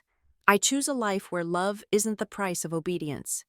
I wrote, I choose a partnership where we owe each other nothing but truth. I folded the paper, then I took a second piece of paper. I wrote a different header. If they speak, this wasn't for Ethan. This was for the reception. This was my contingency plan. I wrote down the facts, the dates, the amounts, the truth about the foundation. I wrote down the words I would need to say if my father took that microphone and tried to bury me. I sealed it in a thick white envelope. I put it in my clutch, right next to my lipstick. The rehearsal dinner was tense. The room was beautiful, lit by candlelight, with windows overlooking the dark water. But the air was thick enough to choke on. My parents arrived last. Derek walked in like a head of state, nodding to guests but making no eye contact with me. Marlene looked fragile, clutching a handkerchief, playing the role of the wounded matriarch to perfection. We went through the motions. We ate the chowder. We smiled for the photographer. Then, Derek stood up. He tapped his glass with a spoon. The room went quiet. He wasn't supposed to speak tonight. This wasn't on the schedule. Ethan tensed beside me. I put a hand on his knee. Let him. I signaled. Let's see what he does. Thank you all for coming, Derek said. His voice was rich, warm, the voice of the benevolent father. Marlene and I are so pleased to see you all here to celebrate Gabriella and Ethan. He smiled at me. It didn't reach his eyes. Marriage is a serious business, Derek continued. It is about merging families. It is about understanding your place in a lineage. Gabriella has always been a spirited girl. A few guests chuckled politely. I kept my face frozen. She has always had a strong will. Derek said, sometimes, perhaps, a bit too strong for her own good. But that is why family is so important, to guide, to correct, to ensure that the path taken is the right one. He raised his glass. To loyalty, Derek said, and to remembering who supports you, because without family, we are nothing, and without gratitude, we are lost. He drank. The room murmured. To loyalty. It wasn't a toast. It was a warning shot. He was telling me, in front of everyone, that I was ungrateful, that I was lost without him, and that tomorrow he intended to correct the path. I looked at him across the table. He met my gaze. He looked triumphant. He thought he had won the room. He thought I was scared, and I was, but I was also ready. I touched the clutch bag on my lap. I felt the sharp corner of the sealed envelope. Go ahead, Dad. I thought, make your move. I have made mine. The dinner ended. We said our goodbyes. As I was leaving, Marlene grabbed my arm. Her grip was surprisingly strong. You look tired. Gabriella, she whispered. Are you sure you are up for tomorrow? It is going to be a very long day. I am fine. Mom, I said, I just hope you know what you are doing. She said, your father is very upset. He has prepared a very detailed speech for the reception. He feels the guests deserve to know the full context of your journey. She was confirming the ambush. Tell him to double-check his facts. I said. Marlene frowned. What? Good night. Mom? I walked out into the night. Ethan was waiting for me by the car. The wind was howling now. A storm brewing offshore. They are going to do it. I said. I know. Ethan said. I looked at the venue in the distance, dark and silent against the sky. Let them come, I said. The morning of my wedding broke over Briar Haven with a clarity that felt violent. The fog that had haunted the coastline all week had vanished, swept away by a biting north wind that scrubbed the sky down to a hard, porcelain blue. It was freezing, the kind of cold that snaps branches and wakes you up the second you step outside. I stood at the window of the bridal suite, watching the whitecaps tear across the dark Atlantic water. My dress hung behind me on a velvet hook, a ghost of the woman I was about to become. I felt a strange, hollow ache in my chest. It was joy. Certainly. I was hours away from marrying Ethan, the man who had seen me through the worst of my family's suffocating love and stayed anyway. But the joy was braided tightly with grief. I was mourning. I was mourning the fantasy of the morning I should have been having.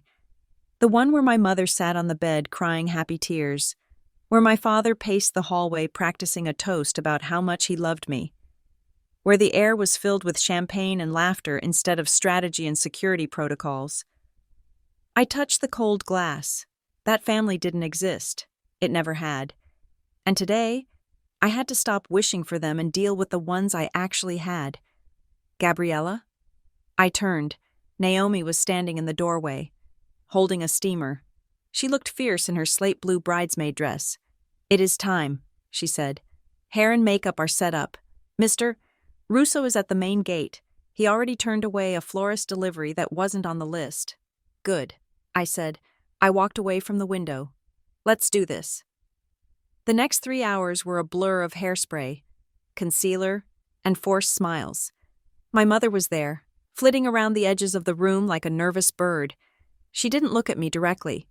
She obsessed over the hem of my dress, the placement of the pins in my hair, the shade of my lipstick. She was manic, her energy vibrating at a frequency that made my teeth ache.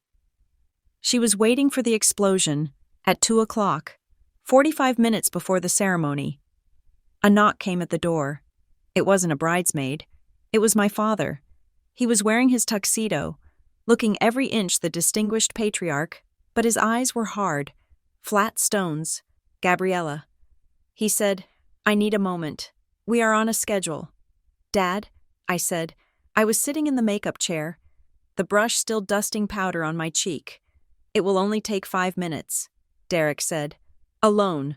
I saw Naomi stiffen in the corner. I saw my mother freeze, her hand clutching a tissue. No, I said. Derek blinked. Excuse me? I said no.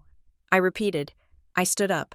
The silk of my dress rustled, a sound like dry leaves. I am not meeting you alone. If you have something to say, you can say it in front of my lawyer and my fiancé. I nodded to Naomi. Get them. Derek's jaw tightened. This is a family matter. Gabriella, it does not require legal counsel. Everything with you is a legal matter.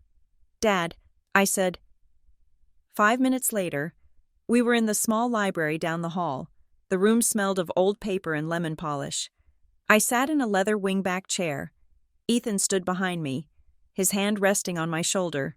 Lena Hartwell stood by the door, holding a notepad. Derek stood in the center of the room. He didn't look at Lena. He looked only at me. "I have one last condition," he said. "There are no conditions," Ethan said. His voice was low and dangerous. "The wedding is paid for. We don't owe you anything." Derek ignored him. He smoothed his cufflinks.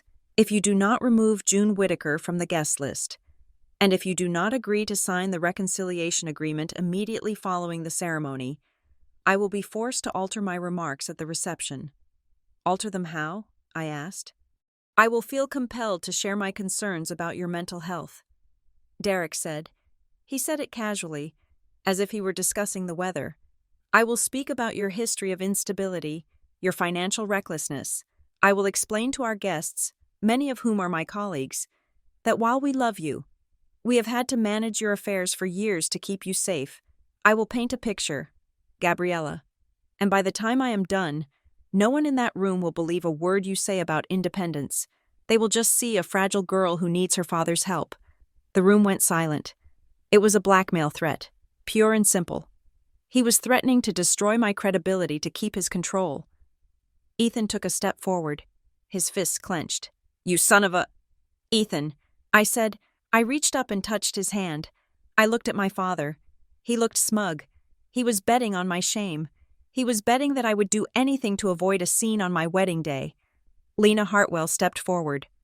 Her voice was calm, professional, and deadly. "Mr. Bryant," she said, "I feel it is my duty to warn you.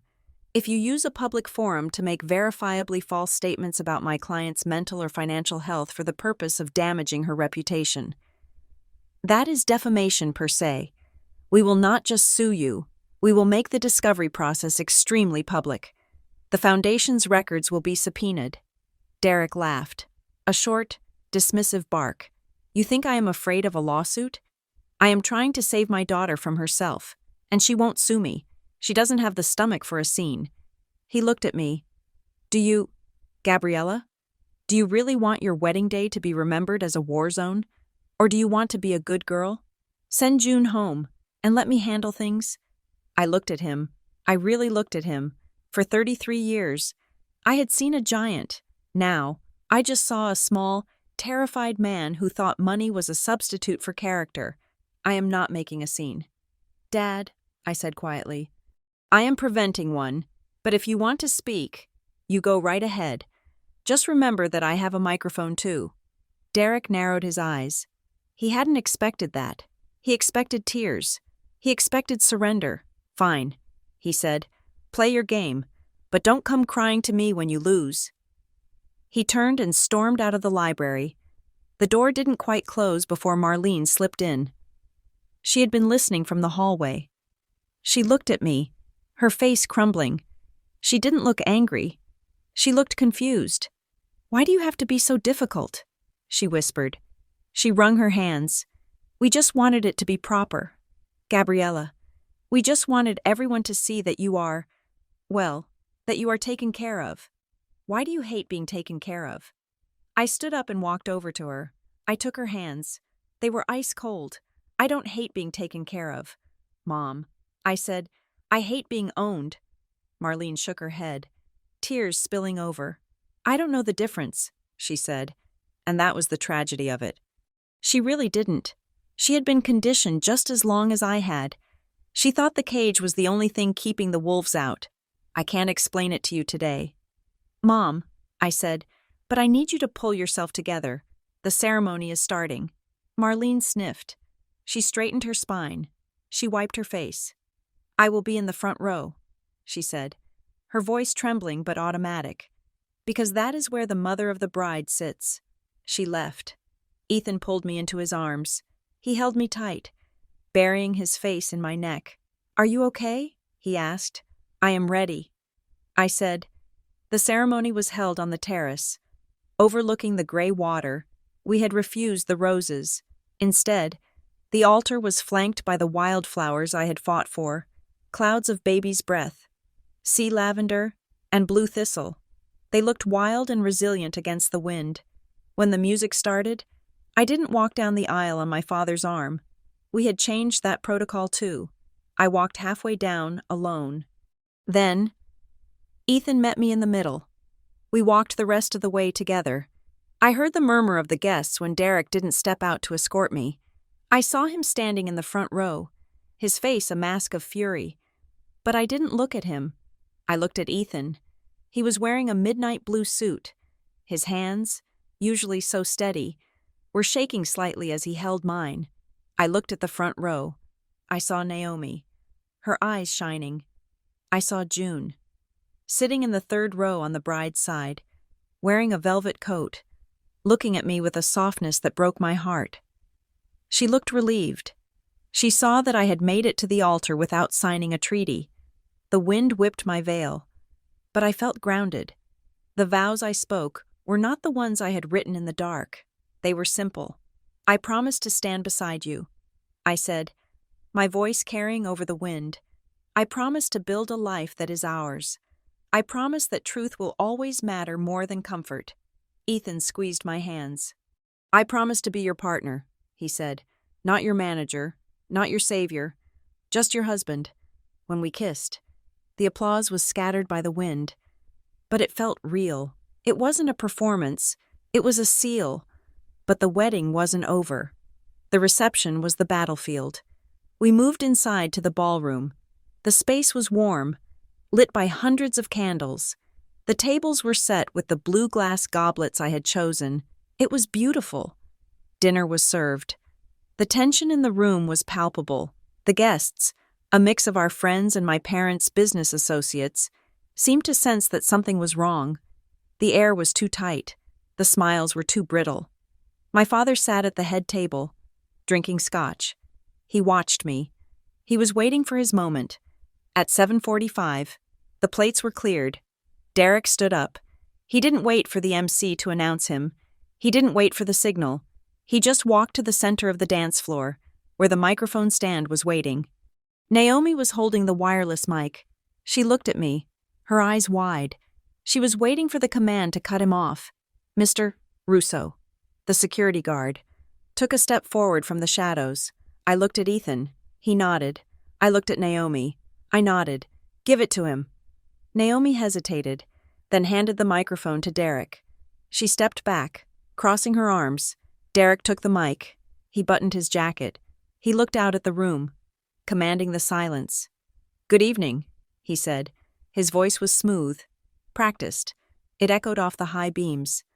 For those of you who don't know me, I am Derek Bryant, Gabriella's father. He paused for effect. I look around this room tonight, and I see a lot of love, he said, but I also see a lot of effort. You have no idea the effort it takes to raise a child, to steer them, to protect them from the world, and often from their own impulses. The room went very quiet. Guests shifted in their chairs. This wasn't a toast. This was a lecture. Gabriella has always been a special challenge, Derek said with a tight smile. She has a big heart, but big hearts can be reckless.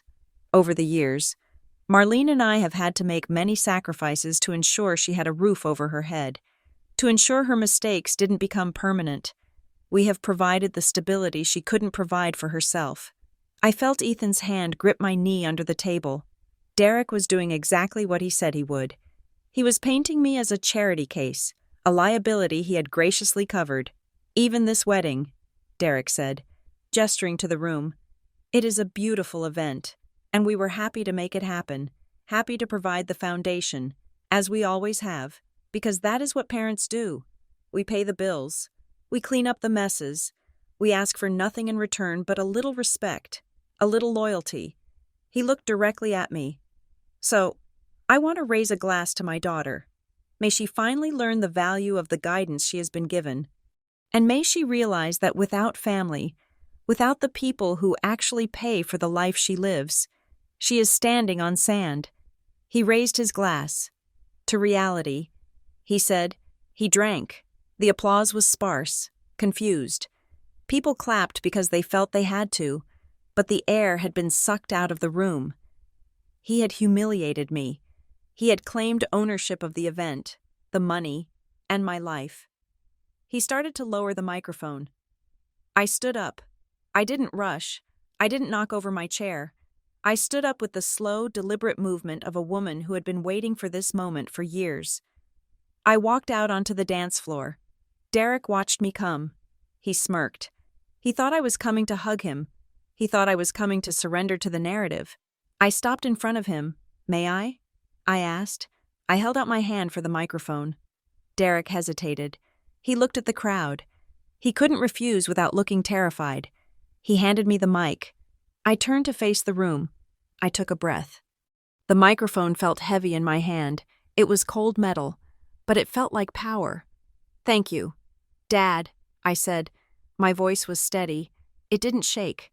I heard it amplify through the speakers, clear and strong. "I want to thank everyone for being here," I continued, "and I want to clarify a few things, because my father is right. Reality is important." I looked at the guests. I made eye contact with the vice president of the bank. I looked at my college roommate. "First," I said, "I want to thank my husband, Ethan, because despite what you just heard, this wedding was not paid for by the bank of Derek and Marlene." A ripple of whispers went through the room. Derek's smile faltered. "Ethan and I paid for this wedding ourselves," I said. "Every flower, every plate of food, every bottle of wine. We did this so that we could stand here today as partners, beholden to no one." I saw Marlene put her hand over her mouth. "I also want to thank the people who supported us without conditions," I said. My in-laws, Lydia and Mark, my maid of honor, Naomi, and the vendors who were so patient this week when confusion arose regarding our contracts." I paused. I let the word confusion hang there. "We have documented every attempt to interfere with this day," I said, "every canceled order, every fake invoice. We chose to move forward anyway, because love is not about control, and it is certainly not about leverage." Derek took a step toward me. "Gabriella," he hissed, "that is enough. I am not done." I said into the mic. I turned my gaze to table 4. "I also want to welcome a special guest," I said, "someone my father hasn't seen in a long time. June Whitaker." June stood up. She looked regal in her velvet coat. She didn't smile. She just stood there. A witness. Derek went pale. He looked like he had seen a ghost. "And with June," I continued, "I would like to introduce Ms. Mara Ellison." I pointed to the woman sitting next to June. Mara stood up. She was a sharp-featured woman in a gray business suit. She looked out of place at a wedding, which was the point. She looked like an auditor. "Mara is a representative from the Board of Trustees," I said. The room was deadly silent now, the kind of silence that happens before a thunderclap. Derek froze.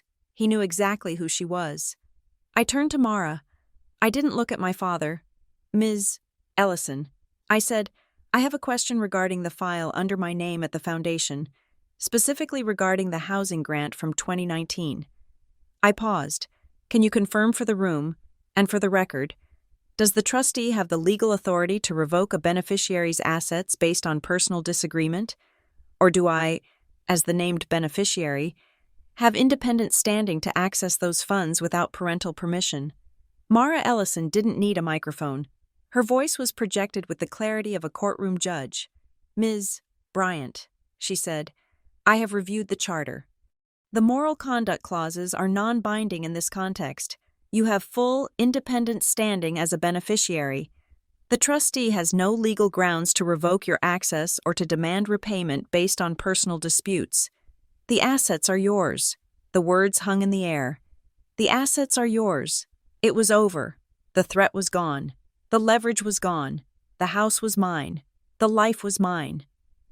I looked at my father. His face was a mask of shock. The blood had drained from his skin, leaving him gray and old. He looked at Mara, then at June, then at me. He realized he had been outmaneuvered. He realized that I hadn't just invited guests, I had invited the truth. I lowered the microphone. I looked at him, and for the first time in my life, I wasn't afraid of him. I just felt a profound pity. "Thank you for clarifying that," I said. I handed the microphone back to him. He stood there, holding it like a dead weight. The feedback whined slightly. A high-pitched keen. The guests were staring. They whispered behind their hands. They looked at Derek not with admiration, but with scrutiny. The illusion of the perfect, benevolent patriarch had cracked. They saw the manipulation. They saw the desperation. Derek gripped the microphone stand. His knuckles were white. He looked at me. And I saw the rage warring with the humiliation. He took a step toward me. He had to decide, right then and there, escalate and prove me right, or retreat and lose his pride. He stepped closer, invading my personal space. The smell of scotch and expensive cologne washed over me. "You ungrateful little," he whispered. The microphone picked it up. Just a whisper, but it hissed through the speakers. I didn't flinch. I stood my ground. "Go ahead." "Dad," I said softly, so only he could hear. "Finish the sentence. Let everyone see who you really are." He trembled. He looked at the sea of faces watching him. He looked at Ethan, who had stepped up onto the dance floor, standing just behind me. He looked at Lena Hartwell, who was writing something on her notepad at table 2. He was surrounded. The part ended with us standing there, eye to eye, the silence stretching until it felt like the room might shatter. The silence in the ballroom was not empty. It was heavy, pressurized, filled with the collective held breath of 150 guests. My father, Derek Bryant, stood on the dance floor with the microphone in his hand. The feedback whining softly like a dying insect. He was trapped. He was surrounded by the truth, hemmed in by the witnesses I had planted like landmines in a field he thought he owned. For a moment, I saw the violence in his eyes, the raw, unfiltered urge to crush me. But then, I saw the calculation override it. Derek was a businessman before he was a father, and he knew when a deal had gone south. He knew that screaming now, with a board trustee and a lawyer taking notes, would only confirm the narrative I had just spun.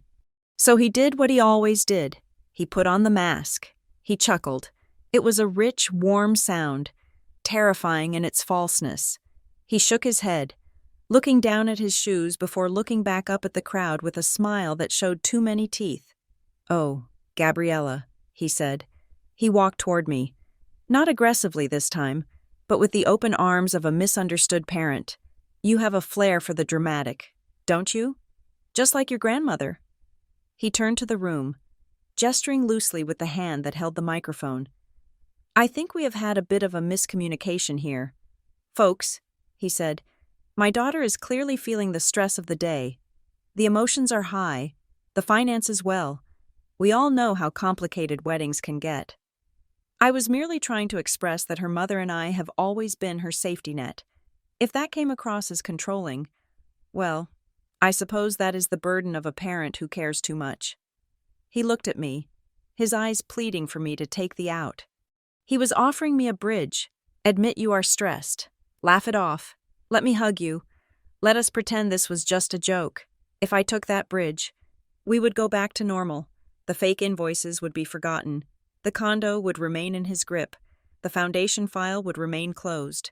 I would be the good daughter who had a little meltdown, and he would be the saint who forgave her." I looked at Ethan. He was standing just behind me, his presence solid and warm. He didn't tell me what to do. He just waited. I looked at Mara Ellison. She was watching Derek with the cold, impassive gaze of a forensic accountant. I looked at my father. I didn't smile back. "I am not stressed. Dad," I said. My voice was calm. I didn't need the microphone anymore. The room was so quiet that my voice carried to the back corners. Derek's smile faltered. "Gabriella, let's not—" "Why?" I interrupted him. "Why what?" he asked, his tone sharpening. "Why did you need my life to look like your version of respectable so badly that you kept trying to sign things for me?" I asked. The question hung there. It wasn't an accusation of malice. It was a question of motive. It was specific. It cut through the fog of caring too much and landed right on the forgery. "I don't know what you're talking about," Derek said, but his eyes darted to Lena Hartwell. "I think you do." I said, "You tried to sign the vendor contracts. You signed the foundation grant. You signed the checks that you told me were gifts. You have been signing my name, or signing for me. Since I was 18, I just want to know why. Was I that embarrassing? Was the real me that unacceptable? Derek stood rigid. He couldn't answer. To answer was to admit the act. To deny it was to lie in front of Mara. Marlene made a sound. It was a small, strangled sob. She was standing near the cake table, clutching her clutch bag so hard her knuckles were white. All eyes turned to her. She looked at Derek, then at me. She looked like a woman waking up in a house she didn't recognize. "Marlene," Derek said, his voice a warning. "He told me." Marlene whispered. I took a step toward her. "What did he tell you?" "Mom?" Marlene looked at me, tears streaming down her face. "Ruining the makeup she had spent 2 hours perfecting. He told me you would ruin yourself," she said. Her voice gained a little strength, fueled by a sudden, desperate need to explain. "Years ago, after the trouble in college, he told me you were fragile. He said if we didn't manage you, if we didn't hold the reins, you would end up destitute. You would end up alone." She looked at Derek, her eyes wide with betrayal. "He said it was the only way to keep you safe," Marlene said. "He said we had to control the money because you couldn't be trusted with it. I thought we were helping. I thought we were saving you." The admission hit me harder than any insult. It was heartbreaking because it was believable. My mother wasn't the architect of my prison. She was the warden who had been told the prisoner was dangerous. She had participated in the sabotage, the gaslighting, the manipulation, all because she truly believed that without it, I would die. Derek turned on her. "Marlene, stop it. You are hysterical." "I am not hysterical," Marlene cried out, her voice cracking. "I am your wife, and you lied to me. You told me she was sick. Look at her." "Derek, she isn't sick. She is strong. She is standing up to you." She covered her face with her hands. The room was frozen. The social veneer had completely shattered. This wasn't a wedding reception anymore. It was an autopsy of a family dynamic. I looked at Mara Ellison again. I needed to finish this. I needed to close the door so it could never be opened again. "Ms. Ellison," I said. Mara stood up again. "Yes, Ms. Bryant?" "Based on what you have heard, and the file you possess," I asked. "Is there any reason I cannot schedule a meeting with the full board next week to review the trusteeship of my grant?" "None whatsoever," Mara said. "In fact, given the public statements made by the current trustee regarding your competency, I would suggest a review is mandatory. The Foundation takes its fiduciary duties very seriously. We cannot have trustees using charitable assets as leverage for personal family disputes." She looked at Derek. It was a professional death sentence. She was telling him, in the polite language of the corporate world, that he was under investigation. Derek went gray. He lowered the microphone. The red light on the receiver blinked out. I turned back to the guests. I took a deep breath. My hands were shaking now, the adrenaline beginning to crash. But I kept my chin up. "I am sorry that you had to witness this," I said to the room.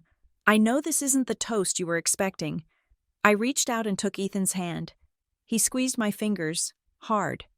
"After tonight," I said, "I will be pursuing legal and financial clarity regarding my assets. I am stepping out of the shadow of the Foundation. I am not asking for anyone to choose sides. I'm just telling you that from this moment on, Ethan and I are our own family. We make our own rules, we pay our own bills, and we tell our own truth." I looked at my father one last time. "I am not asking for an apology. Dad," I said, "I am just asking you to sit down." Derek stood there for a long moment. He looked at the guests.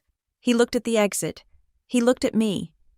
He was a man who had built a kingdom on the idea that he was indispensable, and he had just been made irrelevant at his own daughter's wedding. He didn't scream. He didn't attack. He did something worse. He smiled. A cold, thin smile that didn't touch his eyes. "You think you have won," he said softly, leaning in so only I could hear. "But you have no idea what you are losing." Gabriella, you are walking away from a legacy. You are walking away from connections that took me 40 years to build. You will be a nobody. You will struggle. And when you do, don't call me. He straightened his tie. You are cutting off the hand that feeds you, he said. I looked him in the eye. If love requires obedience, I said, then it isn't love. It is management. And I quit. Derek flinched. The line hit him. He turned away, his movements stiff and jerky, and walked off the dance floor. He didn't leave the room. He walked to a table in the far corner, sat down, and poured himself a glass of water. He sat there, rigid, staring at the wall. Ethan stepped up beside me. He didn't make a speech. He didn't try to be the hero. He just put his arm around my waist and leaned into the microphone that I had placed back on the stand. I think, Ethan said, his voice calm and grounding, that the bar is open and the band knows how to play signed, sealed, delivered. He signaled the band leader. The drummer counted off. 1, 2, 3, 4. The brass section kicked in. The music was loud, joyful, and jarringly normal. The tension broke, not all at once, but in waves. Guests let out breaths they had been holding. The waiters began to move again, pouring wine. The chatter started, low and urgent at first, then growing to a dull roar. I walked off the dance floor, my legs feeling like jelly. Ethan guided me to our table. We did it, he whispered. I drank a glass of water in one gulp. I felt lightheaded. Suddenly, a shadow fell over our table. I looked up, expecting my father. It was Mr. Henderson. He was an old friend of my father's, a man I had known since I was 5. He ran a logistics company in Boston. He had always been the jolly uncle figure at Christmas parties. Gabriella, he said. He looked uncomfortable. He held his hat in his hands. Mr. Henderson, I said, I am sorry about... Don't be, he said. He glanced toward the corner where Derek was sitting alone. I just wanted to say, you were brave. I blinked. Thank you. I saw the emails, he said quietly. I froze.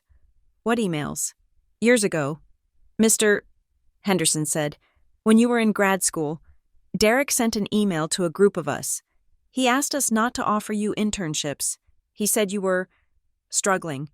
He said you needed time to heal at home. I stared at him. He sabotaged my career? I thought he was protecting you. Mr. Henderson said, he made it sound like you were in rehab, but watching him tonight, watching how he tried to corner you, I realized I was wrong. I realized I was part of the blockade. He reached into his pocket and pulled out a business card. If you need a reference, he said, or if that lawyer of yours needs copies of the old correspondence, let me know. I kept them.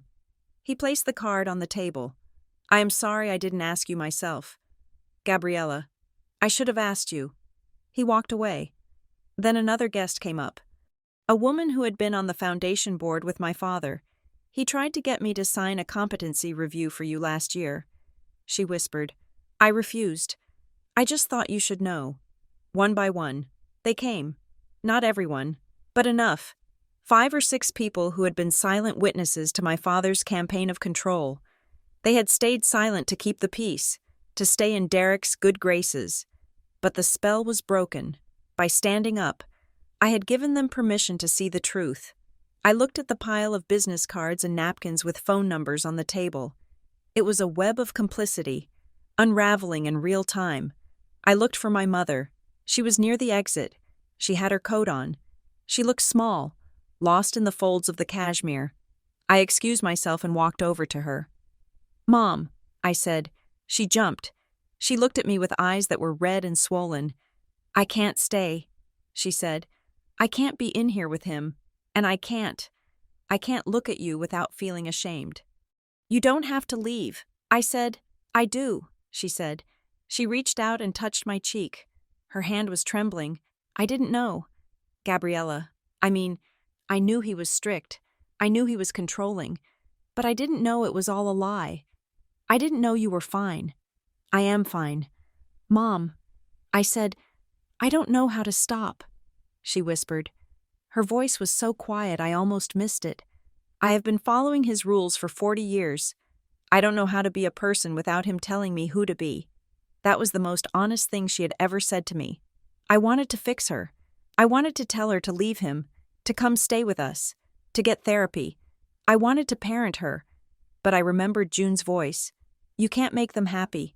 You can only make yourself safe. I couldn't save her. She had to save herself. I know. Mom, I said. It is scary. She hugged me. It was a quick, desperate squeeze. Then she turned and walked out the door, into the cold night air. She was going back to the hotel. Maybe she would go back to him. Maybe she wouldn't. That was her story to write, not mine. I turned back to the room. The party was in full swing now. The alcohol had kicked in, and people were dancing. June was at a table with Mara Ellison, laughing over a bottle of wine. Naomi was dancing with one of the groomsmen. Lydia and Mark Caldwell were sitting with Ethan, eating cake and looking perfectly content. And in the corner, my father sat. He hadn't moved. He hadn't touched his water. He sat with his back straight, his eyes fixed on the middle distance. He was watching the room celebrate without him. He was watching his daughter be happy without his permission. He looked like a king in exile. He saw me looking at him. He didn't look away. His expression didn't change. There was no remorse in his face, no softening. Just a cold, hard promise that this wasn't over. He was waiting for me to fail. He was waiting for the marriage to hit a rough patch, for the money to get tight, for the moment I would need him. He was waiting for the "I told you so." I shivered. It wasn't a resolved ending. The villain hadn't been defeated. He had just been disarmed. He was still there, sitting in the corner of my life. But then Ethan appeared at my elbow. "Dance with me?" he asked. I looked at my father one last time. Then I turned my back on him. I looked at my husband. "Yes," I said. We walked onto the dance floor. The band slowed down. The singer began to croon a ballad. Ethan pulled me close. I rested my head on his chest. I could hear his heart beating. It was a steady, honest rhythm. I looked at the ring on my finger. I thought about the condo that was now truly mine. I thought about the messy, complicated, expensive freedom I had just bought. It cost everything. I whispered. Ethan spun me around. "Worth it," he said. I closed my eyes and let the music drown out the silence from the corner. Worth it. Thank you so much for listening to Gabriella's story. It was a journey of breaking free, and I hope it resonated with those of you who know what it's like to fight for your own voice. I would love to know where you are tuning in from. Please drop your country or city in the comments below. If you enjoyed this story and want to hear more tales of justice and family drama, please make sure to subscribe to Revenge Stories and turn on notifications. Share your thoughts on Gabriella's decision. Did she go too far or not far enough? Let's talk in the comments. See you in the next story.